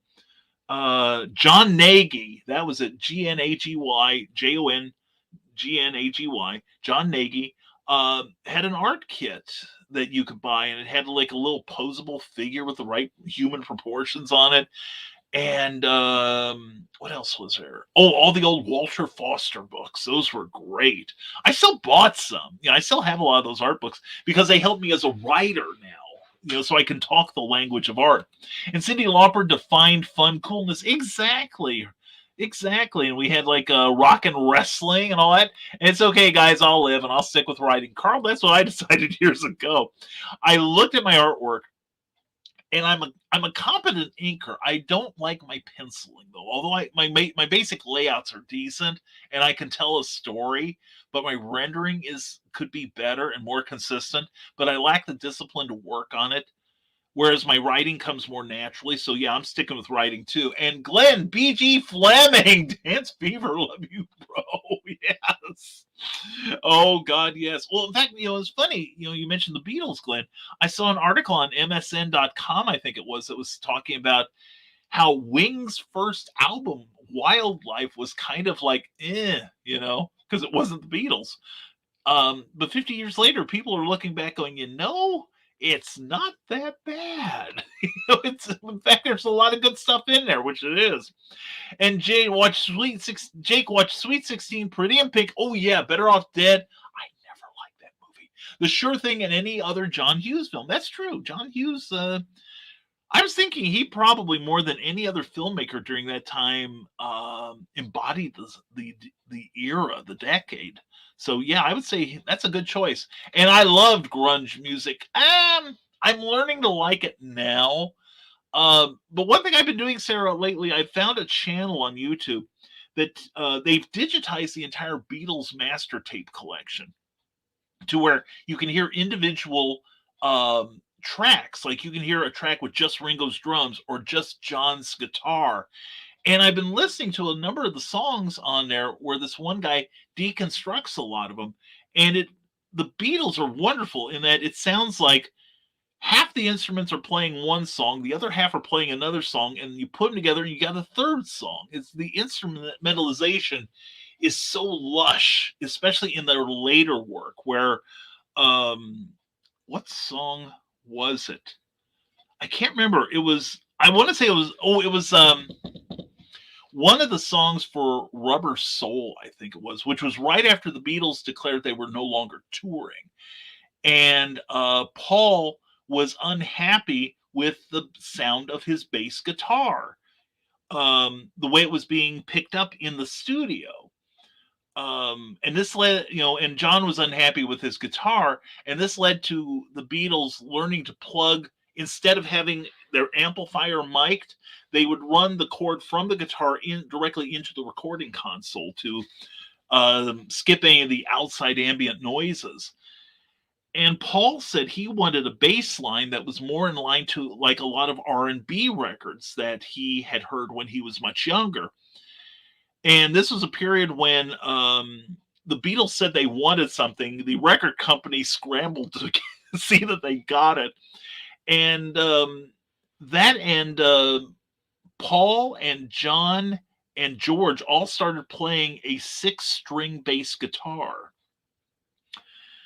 that shows up on several of the albums. And it's, but they would have multiple bass lines and, of course, multiple guitars and keyboards and drums and percussion and all. But it's amazing how lush the sound is after a while. And I don't know about you, but I'd love to see Def Leppard in concert. Jake, if they still sounded like they did in the 80s, I would too. I love the old 80s material. But I saw Def Leppard about 10 years ago. And unfortunately, the lead singer, he's not taken care of his instrument. And his, he used to have like what would be an alto voice, I think it is. He's now a tenor and straining to hit the high notes. So I'd rather hear him back then. But the instrumental is still good. Jake want to experience the 80s, what Molly Daniels said back in the cereal box. Amen. And from the Small Press publisher, Jake, people romanticize the 80s because of the blurring of genre. Yeah, exactly. Like I said, it looked like a lot of things from the past were combining to create something new. And it was a time of change and a time of more openness in a lot of ways. It was kind of like it was starting to pay off some of the promise of the 60s to me. So can't think of the movie with Mary Stuart Masterson, Leah Thompson, and Eric. What's his name? Oh, I'm going to be no help here, Molly. Sorry. And you must never catch me dancing then or now, says Glenn Fleming. As for Bee Gees, somewhere near the bottom of the list. I like the Bee Gees. I love their 70s and 80s stuff. 60s stuff is kind of, I'll tell you what, though, Glenn, I'm old enough, and I know you are too. I remember when there were not just 3 Bee Gees. There were also 2, but they weren't related. Okay? And Ted Davies mocks Glenn with his laughter. And the Breakfast Club, Lost Boys, and Goonies are the 1980s, says back in the cereal box. JohnPica.com. Again, I'm going to part ways with something. I don't like the Goonies. I really don't like that movie. I love a lot of the actors in it, like Sean Astin. And of course, it's Richard Donner, who, as a Superman fan, is near and dear to my heart. But after about halfway through, it becomes a whole bunch of kids not listening to anyone and everyone's shouting at each other. I find that movie annoying as hell. Oh, and Def Leppard is awesome. So is Styx and REO Speedwagon and Foreigner. Yeah, Molly. In fact, 2 of the members of REO Speedwagon still live in Champaign, Illinois. Excuse me, where I used to live. In fact, one of them owns a motorsports franchise on Lincoln and Bradley Avenue. So, and there we go. MC Hammer and Balloon Pants, Sarah. There we go. Yeah, and this was the growth of rap music during that time too, with MC Hammer, Two Live Crew, NWA, a lot of that was growing too. Ferris Bueller's Day Off, yes. And Better Off Dead is better than The Breakfast Club. These 2 cross cultures better than The Breakfast Club. Yeah, I didn't like Better Off Dead. That was just one movie that just didn't click with me, I guess. But I did like Breakfast Club and Bicycle Shorts and Leg Warmers. Oh, there we go. Yes, Jody McPhee. Ferris Bueller is awesome. I agree with you completely. I really do. That's where I learned to like Alan Ruck. He is so underrated. He got to be a starship captain in one of the Star Trek movies, too. And Nicholas Tucker says, Silver Ogre, don't you have projects you are working on? This is a great place to respectfully share your projects. Please do, Silver. We would love to hear about them. What are you doing, my friend? And this may get me thrown out, but I hated Ferris Bueller and The Breakfast Club Duck's Heads. Molly Daniels, I hated Better Off Dead and The Goonies. So no, I'm with you, honey. I'm with you. We'll dodge together. Oh, my God. I'll tell you one thing also that ended in the 80s that I miss. Summer reruns. During the summer, particularly CBS would play one shots. They were pilots for series that never made it to series. And I've mentioned before, it was called Escapade, and it was an American version of the British Avengers, the Steed and Peel, except it wasn't Steed and Peel. It was Granville Van Dusen and Morgan Fairchild. Okay. It was a great show, but they only ran it once. It was also a Tarzan in New York. Several shows where Sherlock Holmes came out of cryogenic suspension. Just all kinds of weird shows, and about 400 different god-awful attempts to do Faulty Towers in America. Some of them were dreadful. But anyway, here we go. How about Fast Times at Ridgemont High and St. Elmo's Fire? Okay, I can get behind those. And sings Donka Shane at the top of his voice. Thank you, Carl. And one 80s movie I grew up with was Back to the Future. Those movies were great. Yeah, it's true. I wouldn't say those are emblematic of the 80s, more 50s movies than anything. So that's a good choice, too. And Silver Ogre, sadly, Nick, I only have projects I'm procrastinating. Well, Silver Ogre, if you're looking for a kick in the creative pants, you have come to the right place. We do procrastinate, Shane. But in a loving and kindly way. And I would say when I do it, if I'm leading the mob with the pitchforks and the torches, I'm usually the worst culprit of it. So you have found a home, Silver Ogre. And Sarah Nerds is a great way to see how they did 80s music with the synthesizer, etc. It was funny, Sarah. I follow a lot of the 80s new romance groups, like Gary Newman. That was another great one. And John Fox, who was in the original 70s iteration of Ultravox. And I saw an interview with John Fox about 5-6 years ago where he said he still has some of the original equipment that he used when he was starting out with Ultravox, synthesizers and such, because there's certain sounds that they could generate that you don't get with the current models. So I think that's interesting. And John Pica, vampire Nazis are either historical fantasy, dark fantasy, and or possibly urban fantasy, says Nick Talker. That it could be any of those. Oh, yes, Weird Science, great show. Molly Daniels, what about Weird Science? Asked from this with Small Press Publisher. Weird Science for the movie in the 80s, Weird Science, the TV show for the 90s. I love that show with Vanessa Angel. Oh, yeah. OMG, yes, I'd like to rewatch that one. We've got it on DVD. It's still a great movie. It still holds up.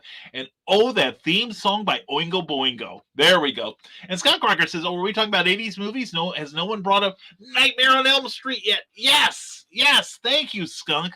Of all the franchises that started that, I love Nightmare on Elm Street. Freddy Krueger, I think, is one of the... it doesn't hurt that Robert Englund is a brilliant actor, but I think he is one of the most... I think Freddy Krueger is one of the most genuinely scary characters, aside from maybe Pinhead on a visual level, from the Clive Barker films, the Hellraiser films. But the Friday the 13th, I never got into Michael Meyer. And here I am to greet your day, says Willow Schuyler, the Peppermint Princess. How are you, darling? Got to watch Cryptid Crunch from last night. It looked enticing. And yeah, you can try to help someone, but you can't make them utilize it, says Sarah. That's true. You can lead a horse to water, but you can't make them think. And Molly Dan says, met one of the stars at Superman. I use that term loosely since I didn't have enough money for an autograph or picture. Yeah. I've been lucky to be able to meet a lot of them before they started charging a lot of the money. Got to see a number of the people from Smallville. I got to meet Allison Mack's autograph. The notoriety alone should get me something. Got to meet Phil Morris. I got to meet two of the Supermen. Dean Cain and Brandon Routh, who was just an absolute sweetheart. He really was. And Willow Hug, yeah, Carl was get in line, brother. And I have several unpublished fantasy novellas and game-related things in the works. Good, Nick, I'm looking forward to seeing that stuff out into the wild. You know what I'm saying? And I'm looking at doing a lot of short stuff, short publications this year. I have one story that I started plotting out for someone else, and by the time I got finished with the plot, I thought, you know what? This is too good for him. This is somebody I don't even know. I'm gonna write this thing myself and keep the money. But But no, we've got. I'm hoping to get about 4 or 5 of my short stories into short form print. Possibly sequels to Conflict, and starting a new series called Frightening Things, and just all kinds of cool stuff we are going to be producing this year. And from this, a small press publisher, my one gripe about 80s movies at the time is the lack of inclusion in some respects. I agree. But that was Hollywood then. Yeah. And the thing is, Hollywood is, what, the last 10, 15, 20 years is really only starting to become as inclusive as I think they should be. Yeah. Because I hear you. I hear you. And on the moon and vampire knots, and you get science fantasy. That's true. That's true. Or camp.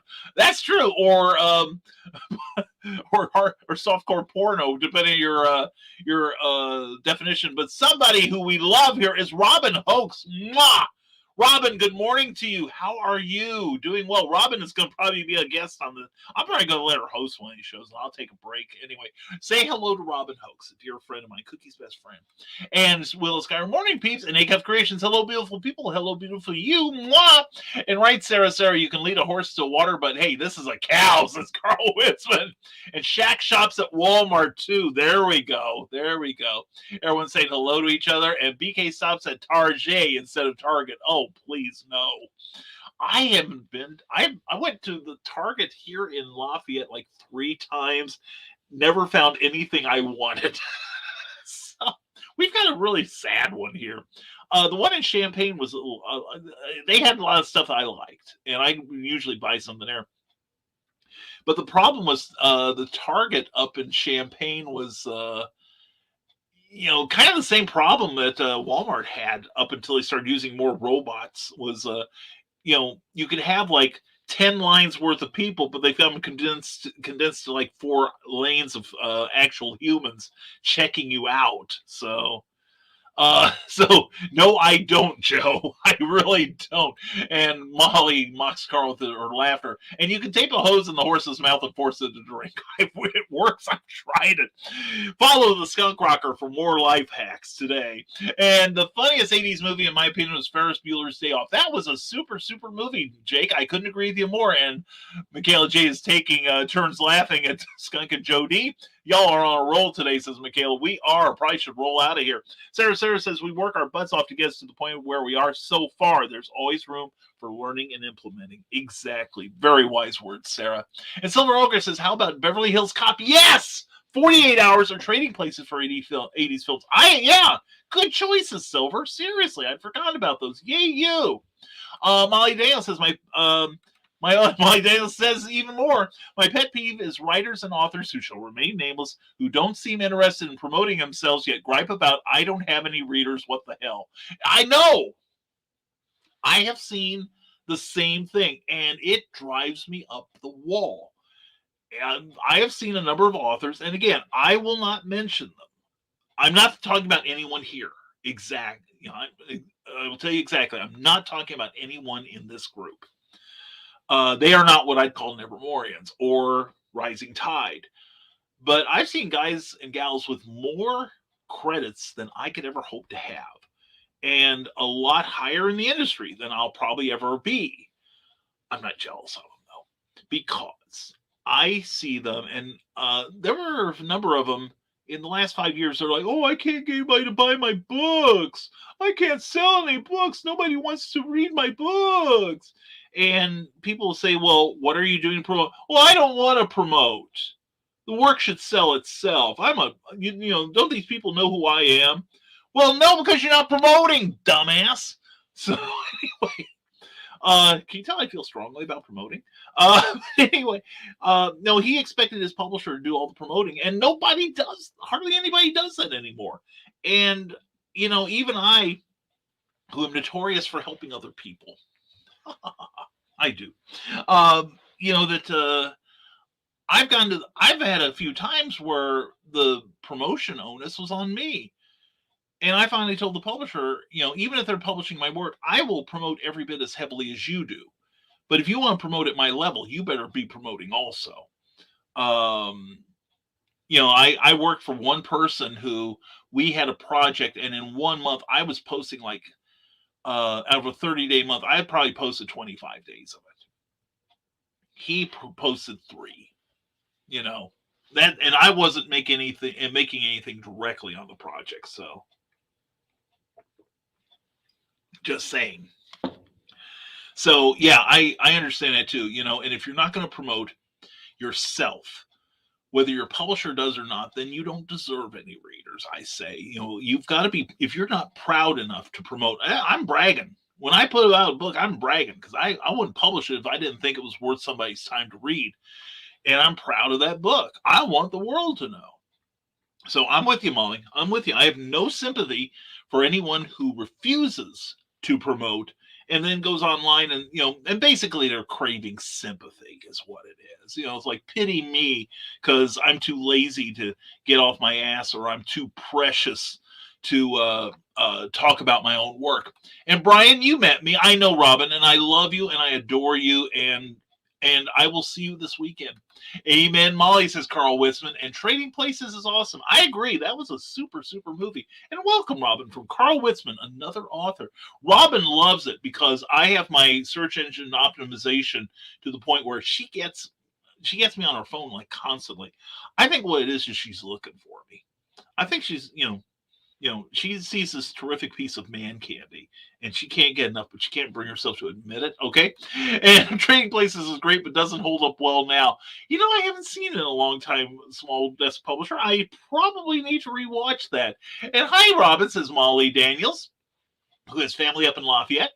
And Sarah said that's precisely why I throw skills out there from time to time. Hashtag Rising Tide. That's my girl. That's my girl.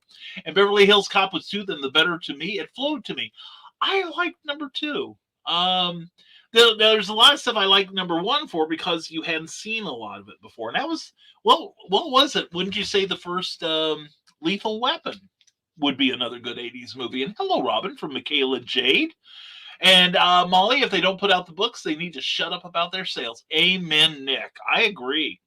You know, and when there are so many people who are promoting and doing it right and being totally white hat about it, you know, it's like, they're working for it, and it's the part, you know, nobody really wants to promote. I mean, I would love it if it just happened or somebody do it for me completely so I'd have more time to write, but it's just the way it works now, you know. And Molly Daniels mocks us with her laughter and says, I'm still showing off Rex at the evening job. The co-worker was amazed I'd published a book. You should have seen his jaw drop when I told him it was exactly number 31. Now, see? The one I'm working on now, the one I'll be editing in a few days, is for my imprint. I think it's like number 9.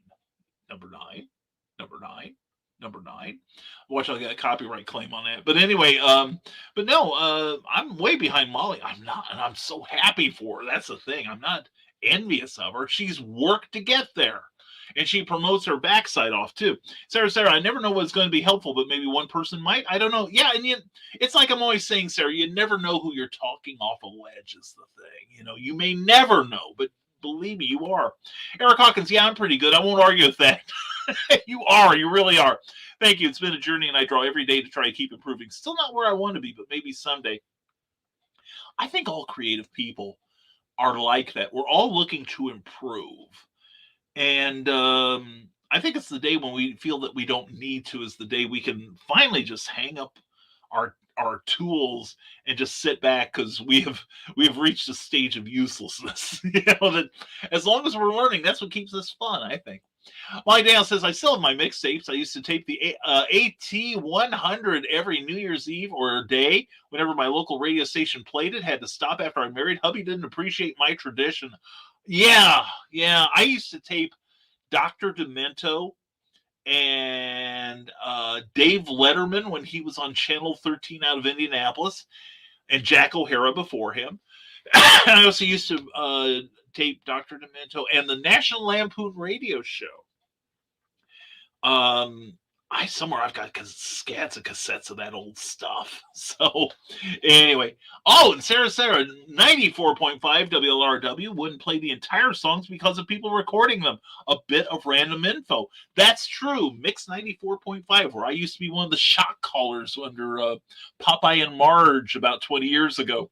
But anyway, there's a fact for you. So it was Cookie. But also, I found out in the 60s when cassette, or actually in the 70s when cassettes were coming into play, a lot of disc jockeys, that's when you had disc jockeys talking over the music. Like you'd hear the closing strains, and then somebody like Dick Biondi would be like, well, that was the Captain and Tennille with Love Will Keep Us Together. Now stay tuned for, and then talk into the opening of the next song. You might hear like dun, dun, dun, dun, dun, dun, dun, dun, dun, and then now here's the Beatles singing their great hit from long ago, Help, take it away, Beatles. And that's when they started doing that. So Molly Dennis, but you have to have it on vinyl, cassette, 8-track, CD, and your digital playlist. Yes. And I'll tell you, it's a shame they don't make reel to reel anymore. I used to have a number of albums on reel to reel. The sound on that was incredible. Really. And think I'm finally waking up off to make a fresh pot of coffee if the spouse didn't do it. If the spouse didn't do it, kick him in the backside and tell him to get busy. And Silver Ogre says, I generally prefer 80s TV shows themes like A-Team, Magnum PI, etc., but I still hold a special place for the Love Boat theme and all its cheesy 70 goodness. Silver Ogre, there is a 45-minute video on YouTube. I put it in my newsletter one month. But it's an easy search. There is somebody who has assembled all of the guest stars that have ever been on the Love Boat in the opening credits, and they do it alphabetically. It takes 45 minutes. And you see all these people like Robert Urich and Barbie Benton and all these people that I'm 7 years older than my wife, and she's going through. I saw them when I was in grade school, and I'm like, shut up. So it's so much fun. And baseball cards in bicycle spokes. Yes, and you can't do that with NFTs. That's the thing. And I'm watching reruns of Love Boat on MeTV. Molly, see, I don't get over-the-air TV, so I can't watch it. I would probably watch way too much MeTV if I could get it. And Garbage Pail Kids. Thank you, Sarah. Garbage Pail Kids. And think of all the 70s comics. That's when we got the Web of Spider-Man, simply because Marvel had a policy at the time that the editor-in-chief would write the top 3 books. Like it started with Stan Lee, like Thor, Spider-Man, and FF, and somebody else was moving into the position, but Jerry Conway was writing the thing, so they created Web of Spider-Man to appease him. That's when we also got Ms. Marvel, the great Jim Starlin, Warlock, a whole bunch of great comic books too. And Better Off Dead is a hidden classic of John Hughes films. It's a well-made film. I just don't care for it is all. But Wings Wildlife was and is great, says Glenn B. Fleming. One of Macca's best ever songs on it, Dear Friend. Yes, listen to that as he sings to John Lennon, a masterpiece. That's true. That is true. And the crossover 78 to 82 series WKRP and Cincinnati theme. I geeked out one day, Silver. My wife and I both did. We were in downtown Cincinnati, and I'm looking at this fountain, and I'm like, that looks familiar. And my wife is like, yeah, I can't place it, though.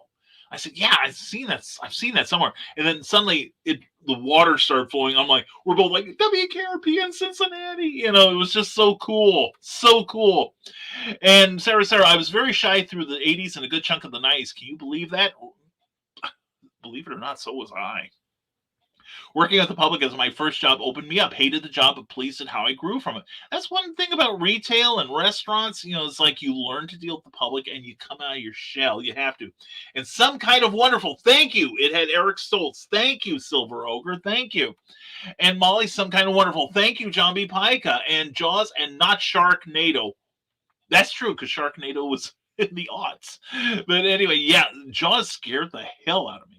I remember the scene that did it was the one where Roy Scheider's at the back of the boat and he's shoveling the chump out the back, and he's talking to Quint, and he's not looking at what he's doing. And one time he throws his hand out there and the shark comes up like that. All I remember is standing on my feet the next second. I'm ready to run out of that theater. That and metal lawn darts. That's right. A killer of a generation. And well, BKM, you have a right to be wrong about the goodies. Thank you, John B. Pica. I don't begrudge anyone for liking it. It's just that the whole shouting at each other. It's like, kids, just shut up and concentrate. You all get out of there alive. So yeah, I agree. And prizes in every cereal box. I grew up with that. That's where when mom isn't looking, you like pour out all the cereal, get the prize, and then shove the cereal back into the box. And she knew anyway. Uh, and also box tops. Not just the group from Alex Chilton, but also I remember I learned to like Raisin Bran because you had to get 2 box tops and a quarter. You send it into Kellogg's, and you got a little stamp kit. It had like a little stamp pad and 6 different stamps. They're about yay big. Like that, about the size, less than the size of a postage stamp. And you could I made little comic books with them.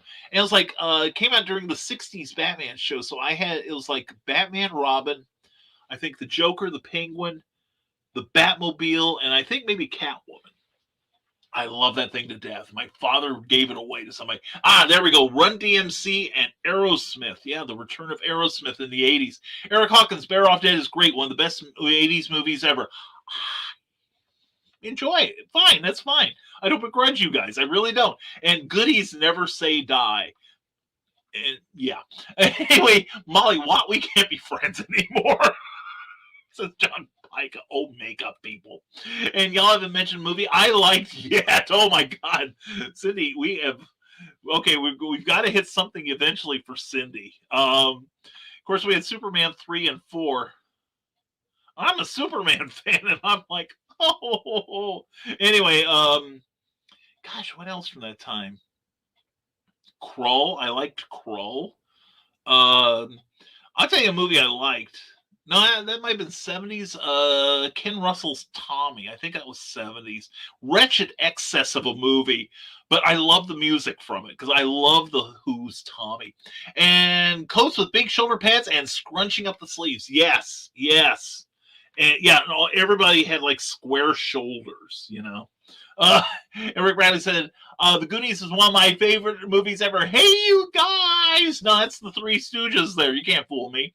And my 80s go-to movie was Raising Arizona before Nick had his teeth fixed. Was it you, Warthog from Hell? Him and Holly Hunter. Yes, and that's why I was so astonished when I finally saw what was it. I think it was Con Air, and I'm like, Nicolas Cage as an action hero? I don't think so. Oh my God. Oh yeah, and like, what was it? Rocky 3. Yeah, Rocky 3. My favorite of the whole series. I loved Rocky 3. And Sarah says, Nicholas Stockard, Sharknado is a special kind of important movie. It made Amanda laugh when some rough things were happening. Well, then there's nothing wrong with that movie then. And sorry for all typos, says Molly Dance. Apparently my fingers aren't awake. Drinking second cup of coffee. Thank you, hubby, who made a fresh pot. God bless him. Tell him to come up here. And true Saturday morning cartoons. Yes, thank you, Sarah. There was some good stuff in the 70s and 80s on Saturday morning. And thank you, Nicholas Stockard. Big Trouble in Little China, one of the most underrated shows ever. Serious, Nick, that you hit the jackpot there. Kurt Russell is brilliant on that show. He really is. And Atari, yes. And BKM says, John B. Pike, you need to rewatch the Back to the Future movies. I love the Back to the Future movies. I really do. And Silver Ogre says, you can't dislike these movies. You get a pass because your name reminds me of Molly Ringwald, the redhead crush of the decade, and Molly Grew from The Last Unicorn. Hey, and Molly Daniels is a lovely young lady as well. And Can don't know why autocorrect made that. Can, it usually does that the other way around, says Silver Ogre. That's okay. We speak autocorrect here. And Keisha Acuff, I'm an uncultured 90s baby. There's good stuff in the 90s, and we could talk about that sometimes too. And Attack of the Killer Tomatoes 1 and 2. There we go. Night of the Comet. Thank you, Silver. That's a good one. And thank you, Silver, says Molly Daniels. And Phil Thompson, what do you know about Amazon ads? Far less than I'd like to. I know they can be lucrative. I've got a friend who gets like a 4-to-1 return on his. So if he spends $1, he gets $4 back, and he spends a couple thousand a month on them. but it takes a while to drill in to get the search engine optimization on them. It is something I'm not good enough to teach yet. I really don't.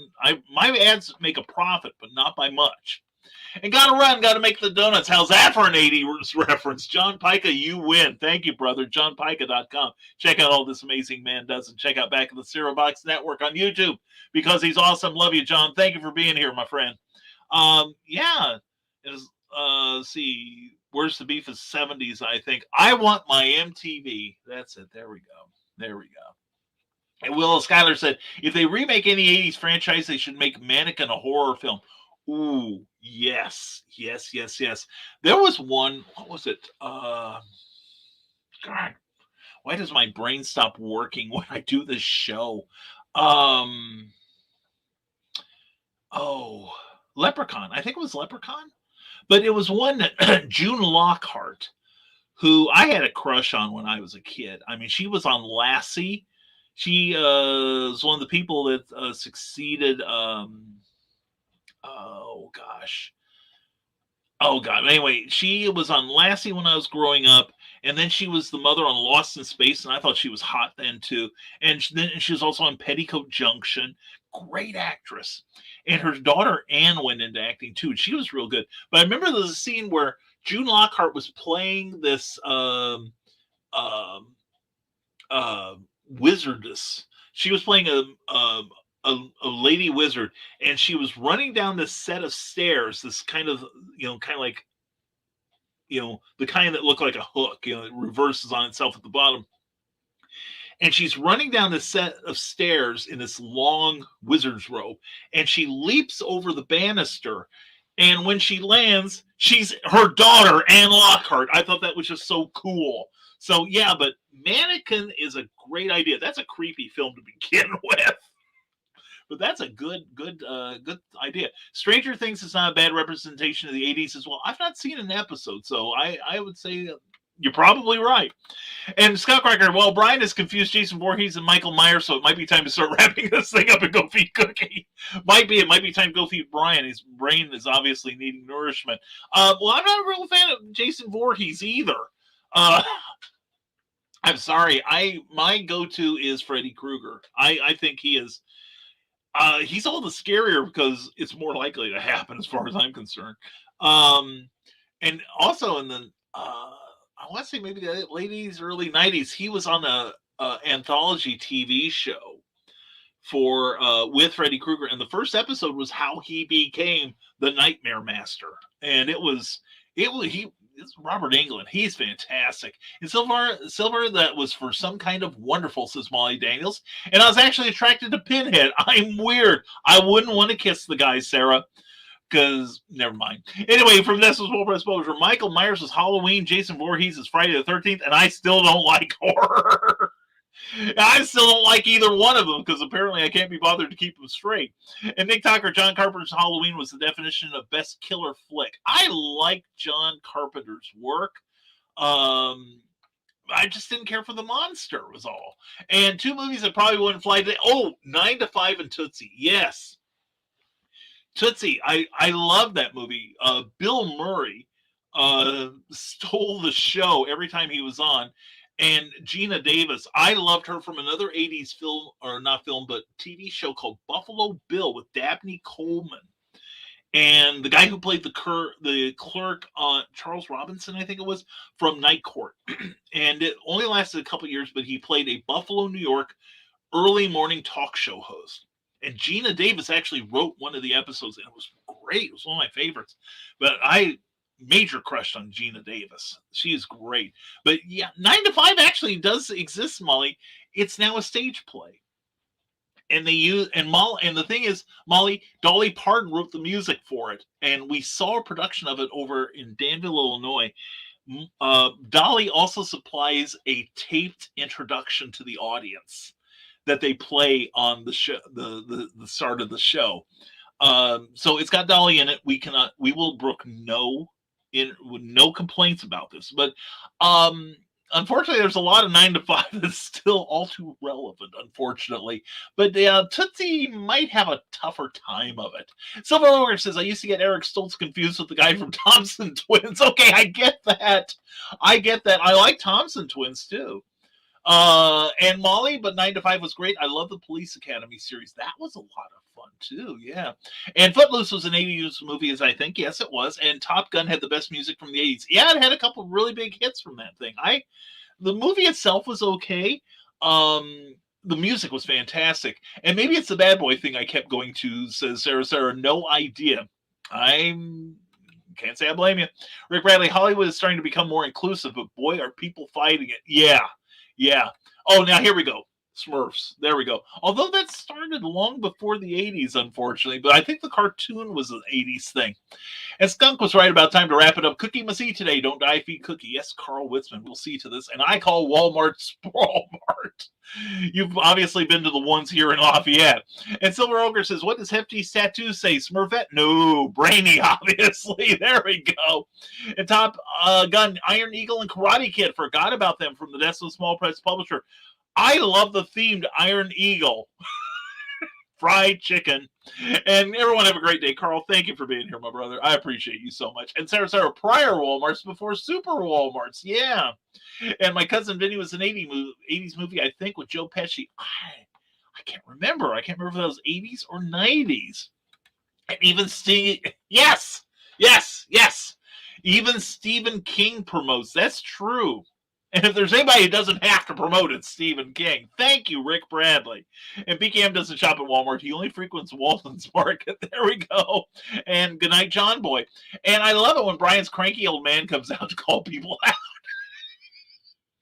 Oh, sorry you had to see that ugly incident, Willow. So just a reminder, everybody better stay the hell off my lawn, right, darling? I love you, Willow. And thank you, Willow. Everyone, please thank Willow. She promotes us every day, and I don't give her enough love for it. I don't see how I could. But anyway, Willow, thank you so much for all you do for this network. We love you so very much. And 92 is an excellent film for Karate Kids fans, says Silver Ogre. Okay, I agree. And yep, got to put in the hard work for success to happen. Sarah nailed it right there. It's an investment is what it is. It's not an expense. And 15 minutes to the old time to feed Cookie. Now it's time to do work to prevent the wrath of Cookie. Well, she's not home right now, so I got a little time. And Nicholas Tucker says, as I said in the beginning, this Wednesday I am doing an Ask Me Anything at 7 to 8 p.m. Eastern on the Historical Fencing Guild channel, and is still taking questions. I say, Nick, you gotta let it fly live, man. That you could do it. You can do this thing. And I gotta remember Wednesday. Silver, please do. Well, we are on Silver Monday, Wednesday, and Friday at 10 a.m. Eastern, 9 a.m. Central. And we will remind you on that day. Okay. So please tune in Monday, Wednesday, and Friday. We'll be here. And check out our Facebook page, because we got all kinds of cool shows that you might also enjoy. And I love promoting things. That's because you are the mighty Manatee Man, the master of marketing. And I love you too, Nick. And Rick Bradley says, anyone remember the first Coming to America where the prince gave that wad of money to the homeless people and they turned out to be the two bad guys of trading places? Eddie Murphy took them down, then brought them back. Yes. I remember that. And one of them was Don Amici, who I discovered him in the 60s. He had done a lot of TV back then. Don Amici, handsome fellow, great actor. But then I discovered something he did on radio called The Bickersons. Rick, if you haven't heard that, you would love it. It's about this family, the two people, husband and wife, and they're constantly fighting, and it's hilarious. But anyway, check it out, Rick. I think you'd dig it. And don't die if you Cookie, or she'll make you eat TV dinners. I love TV dinners. I like TV dinners. Now, TV dinners is also an 80s reference too. Actually, 50s through the 80s. So, and thank you, Sarah. Max Headroom. Yes. I love the TV series on ABC with Amanda Pays and all those great actors on there. Yeah. And over, it is easy to not interfere with the Red Valkyrie presents Dice Dudes and Dames, even though my meds don't let me stay up, says Nicholas Tucker. Yeah, I'm having that problem now too, Nick. When Cookie's getting up at 4 a.m., I get up with her. And so about 8 o'clock, I'm like, I'm not going to make it till 9. So anyway, Max Headroom, yes, 20 minutes into the future. And we see the American version. I don't care for the interview version of Max Headroom, but I love the adventure series. It only lasted like a year or so with Matt Frewer and Charles Rocket was in part of it from Saturday Night Live. There was an original British version of it. It was like a one shot. It was like a pilot episode, but the music for the British version was by Chris Cross, not to be confused with the American Chris Cross, but the guy from Ultravox, the bass player, and Midge Ure of Do They Know It's Christmas fame. They did the theme music to the British Max Headroom. And Molly Daniels, 17 titles of my own. The others are either past titles now pubbed under new titles or the anthologies with my short stories. So really not that impressive, and you'll catch up. Molly, that is really damn impressive. I don't care what you say. And to anyone who's never published, can you imagine what that's got to be like a Kilimanjaro of publishing to them.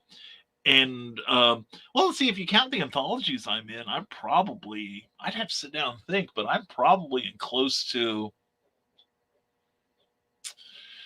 20, I think. Plus I've had a couple things published by other publishers. I've got one book published by someone else. I'm in 1, 2, 3, 4, 5, probably about 7 or 8 anthologies with more to come.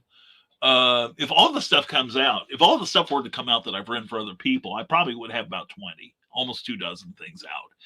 But as far as things I've published myself, this will be like my 8th one, I think. So I'm been busy working for other people, Molly. Go figure. And Rex was written by my dad. All I did was change 2 words and publish it. The illustrator, John Thorne, deserves a lot of credit. That's excellent, Molly. I am so looking forward to getting a copy of that from you. And blah, says Nicholas Tucker. My black and white TV had a cassette recorder. I used to have an extensive X-Files audio collection. Oh, man. I remember I didn't own a color TV till 1982. When I moved out of my parents' house. And one of the first things I did was I saved enough money to buy my mom a black and white TV, or not a black and white, but a color TV. So, it's just I grew up with black and white. It was fine. So, I didn't see color TV unless I was at a friend's house. A national anthem before the TV went out at night. Yes. And that focus symbol with the Indian headdress at the top. Yes. And starting out every morning with Sunrise Sermonette. Yes, PBS Friday nights that ran Red Dwarf, Blake 7, and Doctor Who.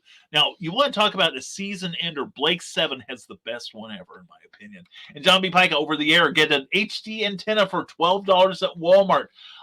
Yeah, but the thing is, the TV set I have downstairs, I got from my parents, or actually my in-law parents. It's old enough. It's not digital. It's still analog. I'd have to get that $50 converter too. And Cookie gives me the stink eye every time I try to get one. Is there Sarah? Big hair and lots of perms. I found Aquanet on Amazon. What? Whoa! And Molly Dan, I've got plenty of Aquanet here from my theater days. And Molly Dan says, I found Pluto TV, thank you TV Guide, and can finally watch the entire Mary Tyler Moore show. Dad was buying me the DVDs, but passed away after sending season 2. Oh, yeah. That's a great show. That is a super, super show. Dallas on Friday nights, yes. And sometimes a little EastEnders and Mystery with Vincent Price, Nick. Yes. And me too, Sarah, says Molly Daniels. Being a mom and being forced to talk to strangers about my work brought me out of my shell. Now people can't get me to shut up. I'm ditto. And Spinal Tap. Thank you, Molly Daniels. Another fine film. And the one thing the 80s had that doesn't exist now, Saturday morning cartoons. Silver Ogre, you are so right. I still miss those things. And yes, Vincent Price hosting Mystery. Vincent Price doing anything. I would watch anything of Vincent Price. He is so good. And the beginning of AIDS and all the misinformation throughout the 80s, that was insane, says Sarah. Yeah. That's true. And Real Genius was another amazing movie. Yes. Now here's trivia for you, Rick Bradley. There is a line in Real Genius and in the movie My Chauffeur with Sam Jones, Deborah Foreman, and Penn and Teller. And it's Deborah Foreman that's in both films, and she is on the different sides of this line. The line is, Excuse me, babe. It is babe, right? In Real Genius, the line is being told to her by Val Kilmer. In My Chauffeur, she is saying the line. So anyway, Hot Wheels and Micro Machines. Yes, and the guy who did those Micro Machine commercials that could talk like at 200 words a second, he's still alive. And the original Ghostbusters, that's right. And Scott Cracker, why do I have the strangest feeling that Cindy Kep is a big fan of Homeward Bound, The Incredible Journey? That could be. And Nick Tucker, how about the Roger Moore James Bond films? Oh, yeah. Now, here's trivia for you, Nick. I have a friend who worked at DC Comics during the 70s and 80s. And when he got hired in the early 70s, one of his first jobs was basically to clean out a closet where if they got contracts or something, they just threw it in this one closet and forgot it. They didn't file it. And one of the things he found was when Showcase, I think it was 43, printed the Casino Royale from the British Classics Illustrated series, DC had an agreement with Eon Productions to adapt the James Bond films for DC Comics. And after that one comic, they just threw it in a closet and forgot about it. And the thing is, it would have taken them through all of the Sean Connerys, George Lazenby, of course, and about halfway through Roger Moore in that 10-year period. So think about, it's like throwing away money. Marvel got to do some of the adaptations, but still, Tremors. Oh, now that was a good one too. Very good. Yeah, Tremors. That was a super, super movie. And best 1980s movie as well, Life Force. If you know, you know. I like that movie, yes. And 1984 movie released in 1984 with the Eurythmics soundtrack and John Hurt, the Doctor, as Winston, making his part in V for Vendetta all the more startling. Yes! Good choice there. And Dracula and not Twilight. Thank you, Sarah. E.T., Short Circuit, The Blob, the new version, and also Aliens, I believe. Wasn't Aliens part of that? And I already made the donuts, Cindy Kemp. Okay. Fair enough. And that's a good 80s line there, too. And They Live. Excellent, Silver Ogre.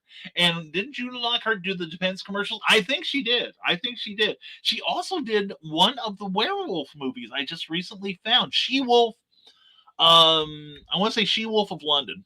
I want to say. I'd have to go look. But she was the star of that one when she was just an ingenue. But she was incredible then, too. And I loved Mannequin. That was a good movie. That was decent. Like I said, a little creepy in a lot of ways. Glenn Fleming, no movie should ever be remade. If it was crap the first time around, why would it be any good now? And if it was good, how can it be better? I agree. Director John Waters, who put out some really camp films and stage plays, he had a great line. He said, why are they remaking good films? Why don't they remake bad films? And that's why I bristle every time I hear somebody say, oh, yeah, we're going to remake Gone with the Wind, or we're going to remake, like Casablanca, or, Casablanca. Don't touch Casablanca. That's as close to a perfect film as you'll ever find. I'm sorry, people. But yeah, I agree with that. Remake. You want to remake one? Remake Hollywoodland. That was a god-awful film. I am ashamed that I paid real American money to see it. The Nightmare on Elm Street NES game wasn't too bad either. Okay, there we go, Rick Bradley. And no movie should ever be remade. Okay, and this we got hit twice there. And Splash, the Mermaid movie, very good. And Scott Crocker says, and my only retort to that is the thing that was a remake, and it was way better than the original, so there you go. The remake of the remake sucked, so you better get partial credit. Exactly. Ghostbusters, yeah, and oh my God, yes, Transylvania 5000. Oh yes, oh my God, yes. Splash with Daryl Hannah, John Candy, and Tom Hanks, so good. Silver Ogre, right, directed by Ron Howard, I believe. Last Starfighter, now that's a good movie with Robert Preston. And Skunk Crocker says, oh, well, okay, well, I'm going to have to chime in again. I know the show is going long, but no one has said Terminator. Yes, Escape from New York, RoboCop, Trick or Treat, Class of 99, or Max Headroom yet. Oh, we had Max Headroom, but that bears repeating, man. And has anyone mentioned the best movie of the 80s? Blade Runner. You just did, Glenn. Very good.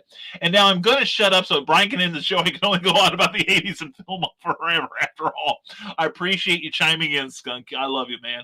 And putting a lot of string layers on a boyfriend's class ring and coating it with a ton of clear fingernail polish to cement it. Thank you, Sarah. Yes. Oh, my God, yes.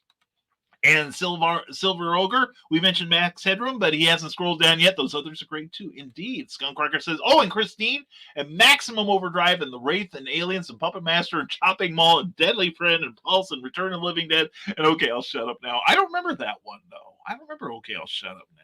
Okay. Anyway, love you, Skunk. And Sarah, Glenn, my boyfriend, is coming to me later this week, and he's bringing Blade Runner after I told him that if I saw it, it's too long ago to remember, so he's bringing a game system to fix it. Okay. Actually, I saw the new Blade Runner. I enjoyed it, too. It was a good sequel to the original. And I'm not going to stop you. I went from 8 to 18 in the 80s, golden immortal days of childhood. Let's see. I would have gone from 80s, I'd have been 24 to 34. Okay. Yeah, 34. Yeah. I'm older than everyone. And techno was very different in the 80s, and so was rap. Yes, right, but Sarah and Silver Ogre. And popping tabs out of VHS tapes to keep them from being recorded over. Very much so about rap. And jazzercise, yeah. And about the popping tabs, I remember blank video cassettes went from $10 a piece down to about $2 at the place I was buying them from. Here's another one, record shops. Anyway, Sarah, great, says Glenn Fleming. Enjoy. Hopefully you have the director's cut. That's the ultimate version. I agree with you there. That was well done. And Sarah, it was a huge treat to rent a VCR and some tapes from the library for me. Yeah, and wash his hands. And was Real Genius with Val Kilmer? Yes, it was. Real Genius, and I'm trying to think who else. And there was another film with Billy Crystal and Gregory Hines, Running Scared. And God, he played the little wormy guy in The Matrix, The Traitor. Joe Pantolino. And it's a hilarious movie, and it's got a great plot. And one of the other detectives in there was the recluse who was in Real Genius. That's the guy that was hiding all the time, that had all the money and wound up with the girl. And nice, Glenn, says Sarah. I'm finding that things he likes and talked about are within our family. Blows my mind in a great way. And Micro Machines guy was the original FedEx Fast Talker, says from the Desk of Small Press Poetry. That's right. He also holds a Guinness World Record for the most words said in like a minute. And Glenn B. Fleming agrees with us. Silver Ogre says, I still wish I could find the theatrical release of Blade Runner. I missed the horrible voiceover from the first time I saw it. And here's one. Dune. Was that in the 80s? I thought that was... No, you might be. I think you're right. I think you are right. That it was 80s. And Cindy Cass says, Skunk Rocker never saw Homeward Bound, actually. I've been fascinated by telling stories from different perspectives, though. Yeah, which is the basis of Animal. I get that comic book, bearpublications.com. It's worth it. And selling Scholastic books for prizes in grade school. Oh, yeah, Sarah. I love it. And Real Genius had Val Kilmer and William Atherton. That's right. This man has no dick. And Glenn Fleming, Silver Ogre. Yes, the voiceover was terrible. It was. And my boyfriend went to see Dune twice, Glenn. Wow, all I know is that it's sci-fi. And Glenn's giving her a thumbs up knowing she will never see it. It had a great cast and good direction, but it was as impenetrable as the book. And from the Desk of Small Press Publisher, the first Terminator movie and the John Carpenter Escape from New York, yes. And Christmas Story, yes. And Moon Boots, oh my God, yes. And Revenge of the Nerds. And Silver Ogre says, we know the ladies let us watch Dune multiple times so they could watch Sting step out of the sauna. Yes. And was Animal House made in the 80s, asked Molly? I want to say no. Because I think it was before I moved out of the house. So... I lived there till 82. So I don't think I think it was 70s. And Glenn Fleming says if they want to remake It's a Wonderful Life, they should burn the original instead. Runs for cover. You better run, buddy. I love that movie. It is cheesy. It is cheesier than all of Wisconsin, but man, it hits all the high notes. It hits the cheese properly. And Cocoon was a good movie, right, Rick Bradley? And I got to see in person where Cocktail was filmed in Jamaica. That's awesome, Sarah. And Pencils to Fix Cassette Tapes. Yes. Got to the point where I could spin mine around and rewind it faster. Rick Bradley says, I went from 2 to 12 in the 80s. That's enough out of you, kid. And Silver Ogre, my parents took us to a Julie Andrews, Robert Preston, James Garner, Alex Karras film. Had to be a good family film. Victor Victoria. That was genius, though. Also, S.O.B., another Julie Andrews, Robert Preston movie. And I love it. My favorite part was the one where Loretta Swit, as the head of Hopper gossip columnist type, was trying to get into the studio where she heard that Julie Andrews' character was going to film her first nude scene. And to get Julie to do that, Robert Preston was this Dr. Feelgood type that loaded her full of narcotics. So she's too loopy to say no. And I remember Loretta Swit's going up these steps to the studio and is doing the air kiss with the guard and goes, well, I need to be on the set. And he's like, no, ma'am, I was told specifically to keep you out. And she's getting mad at him. Up comes Robert Preston, who's wearing like this loud jacket, loud not matching pants, hat, and no shirt. And of course, he and Loretta air kiss. And he goes, well, I got to go in there. And the guard says, yes, come on in, sir. Holds the door for him. And she's like, why in the hell are you letting that shyster in and not me? And Robert Preston spins around and looks at her and goes, madam, I'll have you know I could sue you for slander and take everything that you own for that remark you just made. I am not a shyster. A shyster is a disreputable member of the legal profession. I, madam, am a quack. And he goes on in. That's my favorite moment of the whole film. And Groundhog Day, another good one, Sarah. And he also voiced Blur in the Transformers. That's right. And Scratch and Sniff stickers and erasers. I went to one of the John Waters films. I want to say it was Shampoo, the original version. And you got a card with 10 different scratch and sniff areas. And it was everything from like various foods to farts. And when the number would flash on the screen, you scratch that part, and it was funny. I still have that card somewhere. The original Dune, Sting in a loincloth, and Molly Daniels is probably want some personal time right now. And ignore the noises you hear from the back room. And Rick Bradley says, Animal House came out the year I was born, 1978, so it was almost there. Almost. And The Shining, 1980, one of the worst films ever made.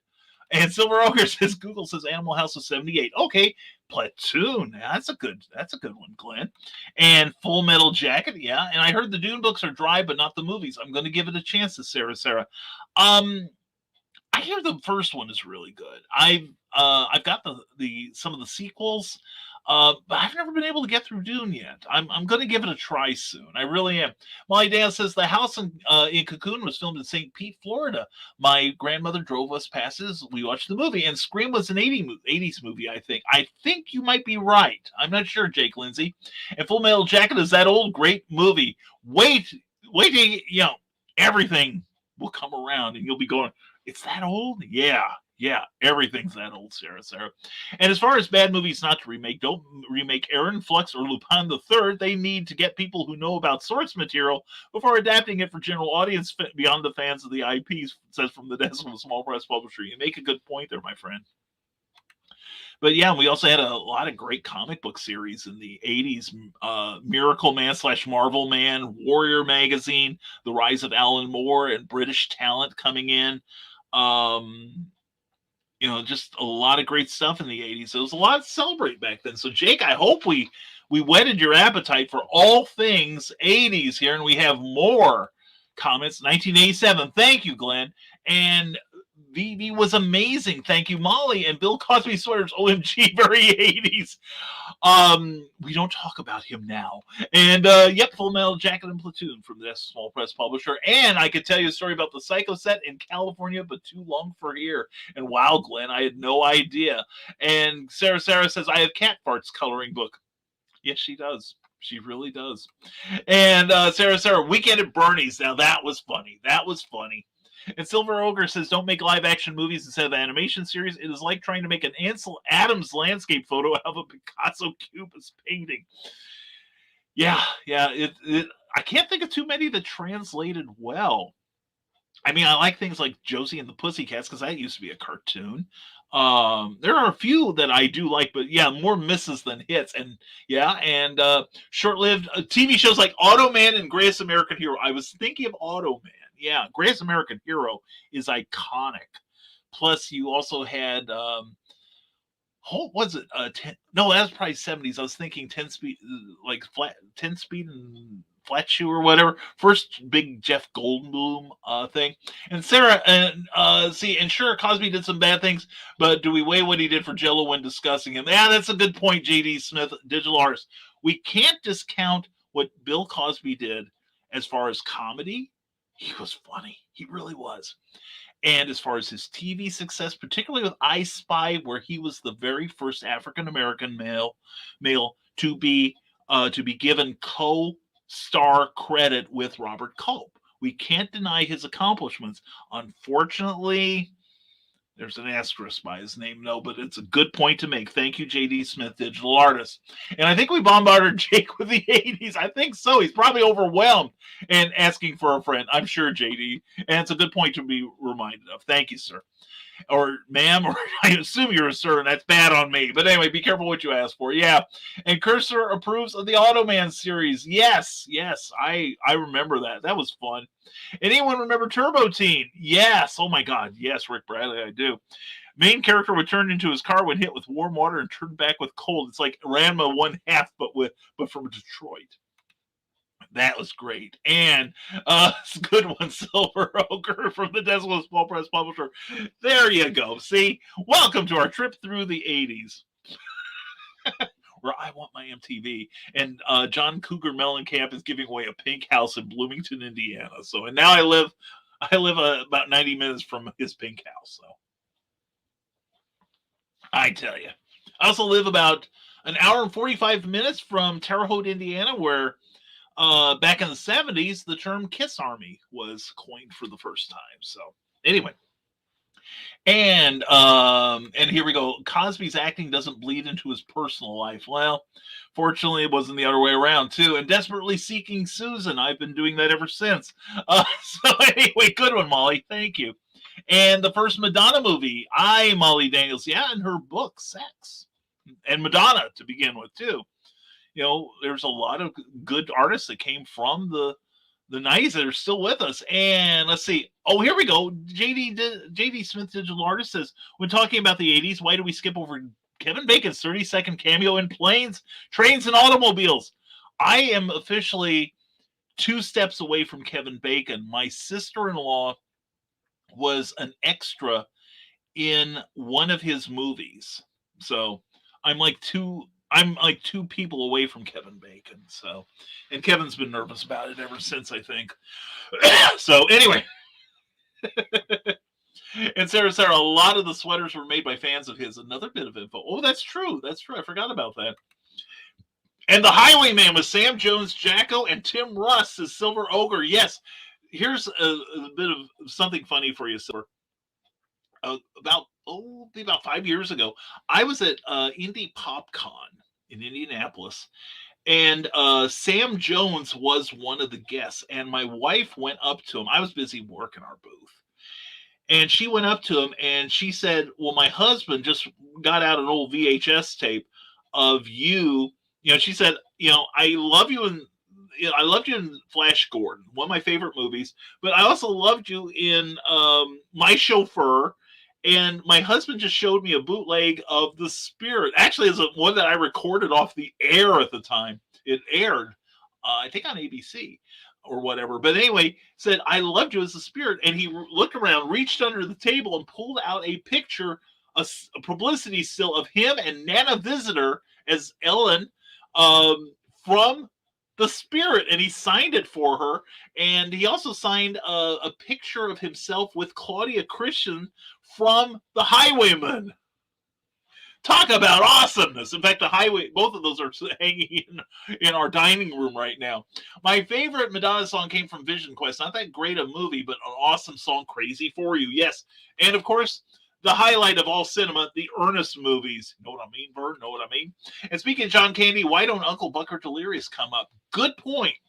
Howard the Duck movie is not nearly as bad as all the hipsters who have never seen it say it is. Thank you. I liked it when it was in the theater.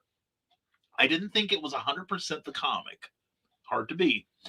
But I think it's one of those films that it holds up throughout the years. And I always like the little cameo from Howard Jones. He played the bartender who hands Howard that bottle of beer that he cracks over the biker's head. And Who Framed Roger Rabbit? Yes. And Plastering Walls with Poster, says Sarah and Silver Ogre. That is pure awesome story for celebrity stories. Thank you. Yes, you hang around, you're going to hear a lot of them. Probably to the point of exhaustion. It's like I tell people, I don't know anybody really famous. In fact, I told Stan Lee one time. So anyway, Carbon Paper was fun with my imagination. Oh my God, I can imagine with you. Here's the story. I worked in Office Depot in the mid to late 90s. We opened the one in Champaign, Illinois. And I had one of the floor people, he was about 17 at the time, come running up to me. I was working in the print section as a manager. And he's like, Brian, this one guy says we have a product. I've never even heard of it. Please come help me. He's really angry at me. And I walked up and I said, sir, can I help you? And he just looked at me and goes, Carbon Paper. And I start laughing. And then we start mocking the 17-year-old. So it was a healthy thing for all of us.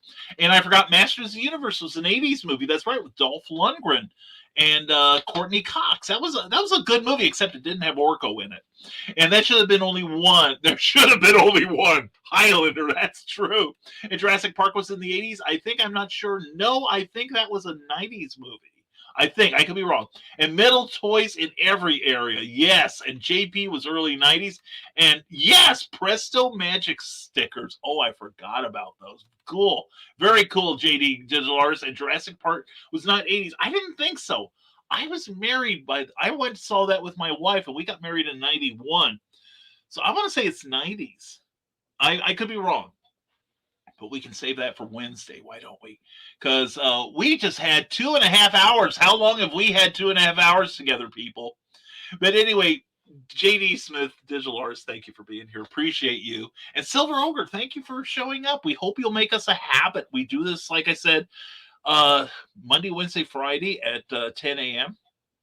And if you like the folderol of this type, I do a show on Thursday nights called Comic Book Spectrum at 7 p.m. Eastern, 6 p.m. Central, along with Eric Hawkins, Brian Rodman, Clyde Hall, and occasionally Jody McPhee from the Desk of a Small Press Publisher.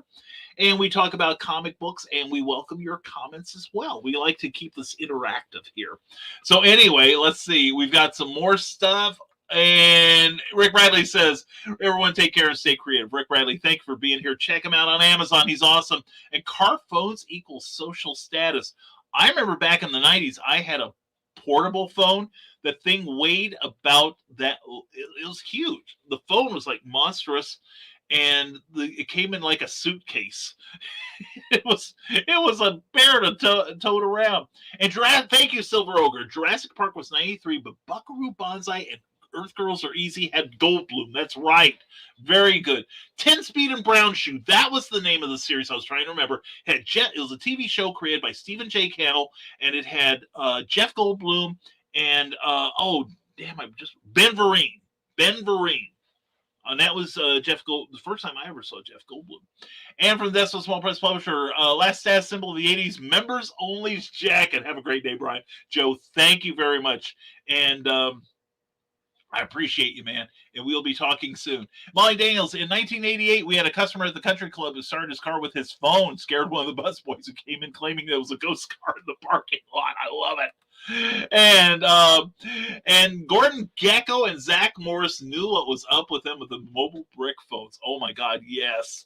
And Silver Ogre mocks us with his laughter. So Silver Ogre, you're fitting right in here. And the antennas were super long. Oh my God, yeah, you could hurt a person whipping them with that thing. I think it's now an S&M equipment, but BDSM equipment. But yeah, it was a way different era of the 80s, and it was fun taking this little stroll through memory lane. Thank you all for me. Oh my God, Sarah's on a roll. Payphones and beepers. Oh my God. Yeah, try and find a payphone now. I'm telling you, it's a task in itself. Um, but anyway, folks, thank you for being here. We are going to wrap this up. Otherwise, we're going to be using this for a hail pail, if you know what I mean. And and Silver Ogre, you'll find out what that is soon enough. And everyone pay tribute to the 80s with a line of Coke in the men's restroom. That's right, Studio 54, where are you? And dial-up internet? Dial-up internet was 90s. I remember that distinctly. And car alarms are ignored now. Yeah, and I own a members-only jacket. Thanks for a grand morning, BKM. Thank you, Nick, for being here. Appreciate you, brother. And check Nick out Wednesday night doing a makeup show for Friday. The Historical Fencing Guild. Check him out at 8 p.m., 7 p.m. Central Time. And good day. Good day. Yeah, Crocodile Dundee. Was that an 80s movie? I can't remember. Good day, mate. Throw another strip on the Barbie. JD Smith, thank you for being here. I appreciate when you speak up here. I really do. And love you to the abyss and back. Always, this was fun. Yes, it was, Sarah. And thank you for being a part of it. I love you, sweetheart. And the show was almost as long as the 80s. Say it later, Brian. I know, yes, but there was one thing we had back then, Glenn, that we don't have now, and that's hair. Anyway, for dial-up bulletin board, government had not released internet until the 90s. That's right. I lived in next to the University of in the same town as the University of Illinois. We did have the early version of the internet there, but it was all BBSs and stuff. So, and I hate the noise dial-up did on landline phones. Yes, and just as much fun. Thank you, Silver Ogre, for contributing. I hope to see you back here, my friend. Thank you for contributing. And anyway, we welcome all of you to come back on Wednesday morning at 10 a.m. And how do you like the new background here? Would you let me know if you'd rather have this or the Bridge of the Star Trek? Or we also have another one. StreamYard has given us some new backgrounds here, or we can get some of the old favorites here. But anyway, thank you for being here. We appreciate each and every one of you. And we also appreciate today's sponsor, as always, is Plasma Fire Graphics. Plasma Fire Graphics, when the look of your book matters to you.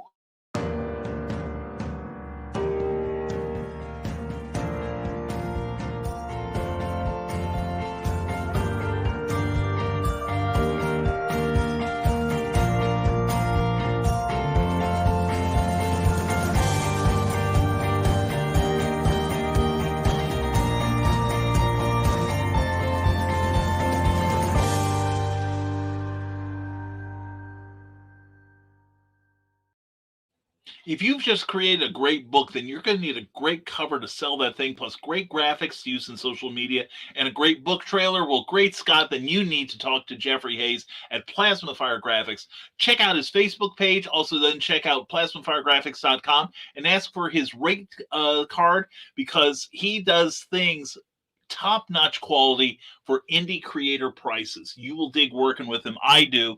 In fact, he's got a couple projects of mine in his queue, and looking forward to seeing them. And you'll look forward to seeing his work on your work too. So check out Plasma Fire Graphics. Plasma Fire Graphics, when the look of your book matters to you, because it definitely matters to your readers. We are part of the Rising Tide Broadcasting Network. 7 days a week of entertainment and enlightenment. And we've got shows on comic books, chat shows, weaponry, adult drinks, science, art, all kinds of folderol on here that you will find entertaining. You'll find us on Facebook and YouTube. Check out our Rising Tide Broadcast Network page on Facebook, and please give it a like. Also, check me out on Patreon. Patreon is a monthly subscription service where you can support your favorite creators directly with a modest monthly stipend. And $1 a month will get you a view of my blog. Every blog deserves a name, exclusive to the site. And for $5 a month, you can see chapters of my latest novel, The Terrors. The penultimate chapter is going to go up this week. And then when that is concluded, you're going to get to vote on what I do for you next. All right. I've got some stuff I've already got done, plus plans for something else, but you will get to have a say in it. So please let me know. Check us out at www.patreon.com/Brian K. Morris. And we've got a few final comments here. And Sarah says, I needed this. Sweetheart, we're glad to give it to you, honey. And I love the colors. Looks like the 80s. And nice tie-in effort. Thank you, Silver Ogre. We'll use it again for next time then. How's that sound? Thank you, guys and gals, for being here. Appreciate you all. And we're starting a new work week. So let's get some things accomplished here. Let's change the world with art. Believe it or not, it does. As J. Michael Straczynski said in a book that I have a copy. I keep a copy here at this workstation called Becoming a Writer, Staying a Writer. And he talks about the importance of creativity. And in terms of writing, which is, he's a writer, so of course he talks about that. He talks about how though, ancient Roman and Greek empires are gone, but the words of their philosophers live on. And he makes a very strong point that the Nazi regime of the 40s, the Third Reich, lies in the dustbin of history, but the soft words of Anne Frank persist. Create. Don't be jealous. Keep jealousy out of your heart. And just use that energy to create something amazing, something you're proud to put your name on, and put it out in the open, because you never know how your art is going to change someone's life. I've had a number of people tell me how, reading something of mine has, lifted them out of depression, and you just don't know who you're talking off the ledge. So Harlan Ellison called what we do is a holy chore. So give yourself that holy chore today and get something done and get something finished and put out there, and then promote and tell people you've got it. Okay. So everyone, have an amazing day today. Thank you all for being here during one of the longest Nevermind the Furthermores we've had in ages, and it was a lot of fun. Hope you guys and gals enjoyed it too.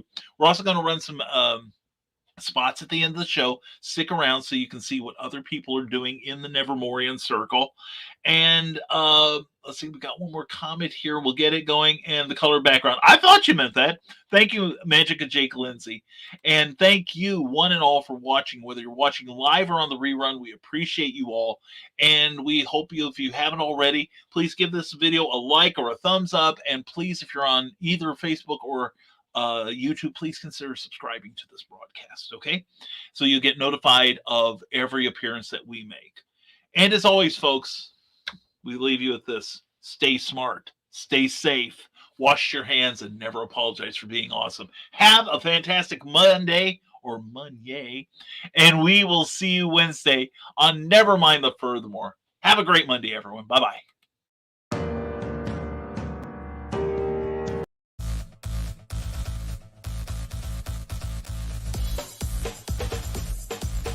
Thank you for watching Nevermind the Furthermore, a Rising Tide Broadcast Network production.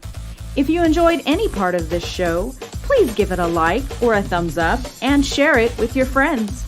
Also, please subscribe to our YouTube channel and consider becoming one of our Patreon supporters. Thanks again, and we'll see you next time on Nevermind the Furthermore.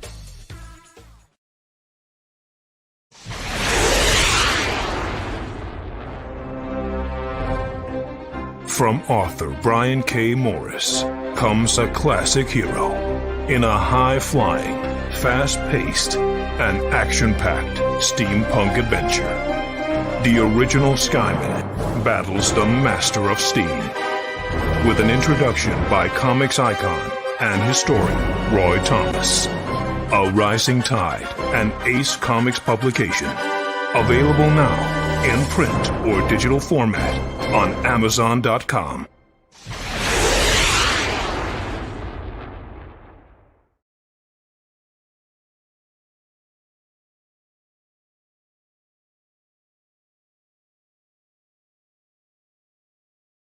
Author Cindy Kep is writing on the edge. Books include Remnant in the Stars, The Loudest Actions, Lines of Succession, Mindstorm,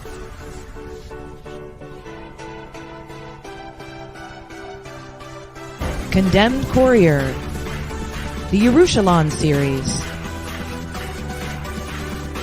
and Animal Eye. Find author Cindy Kepp at CKOEPP.com today. Hi, I am Joe D. McPhee.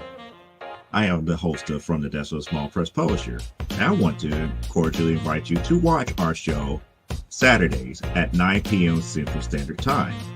On our show, we will have different guests as well as talk about the comic book industry and pop culture. And every so often, I might actually do a drawing session or a 3D rendering session every here and there. So once again, I want to invite you to watch From the Desk of a Small Press Publisher right here on the broadcast channel that you're looking at, whether it be Facebook, YouTube, or Twitch. Hope to see you there, and make certain that you catch From the Desk of a Small Press Publisher at 9 p.m. Central Standard Time. Thanks.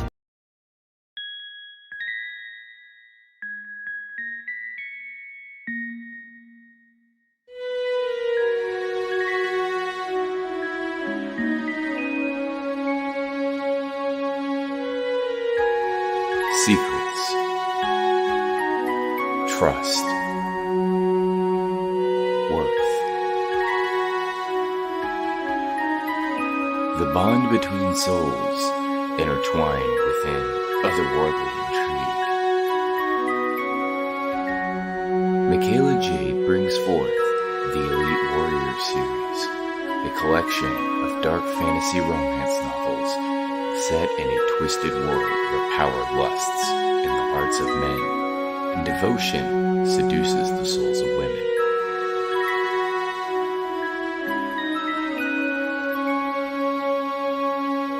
Warrior's Secret,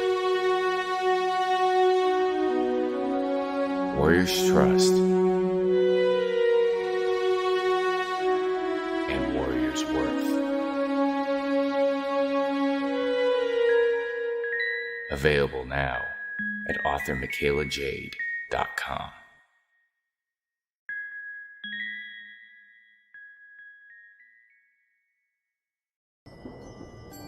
From author Brian K. Morris comes a tale of irreverent holiday horror, told with much inappropriate humor. Dr. Victor Frankenstein creates the spirit of giving himself. Ho, ho, ho. Santa-Stein, or the post-holiday Prometheus. Available at Amazon.com. Get your copy today.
Southwest of Chicago, there is a small, secluded cemetery known as Bachelor's Grove, and it is one of the most haunted places in the United States.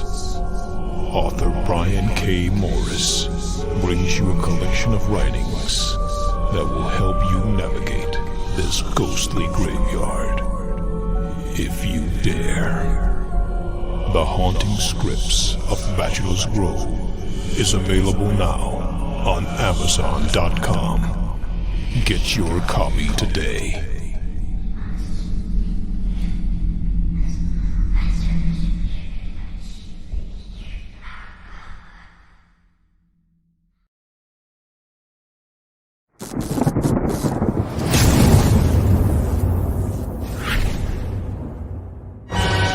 Stormgate Press presents a collection of 7 new short stories from today's leading authors and illustrators in the new pulp genre.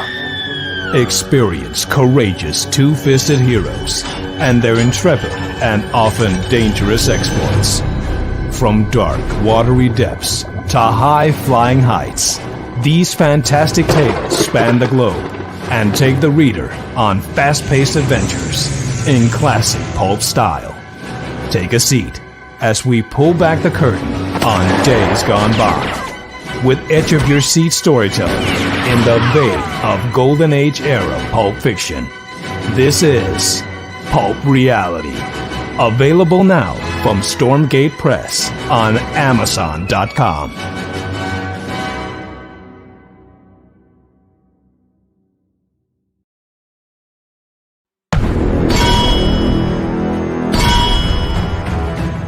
From author Brian K. Morris comes an epic tale of armor forged by a god, a hero forged by courage, and an ancient menace poised to re-emerge and threaten our world. Volcana, Rebirth of the Champion, is available on Amazon.com. Get your copy today.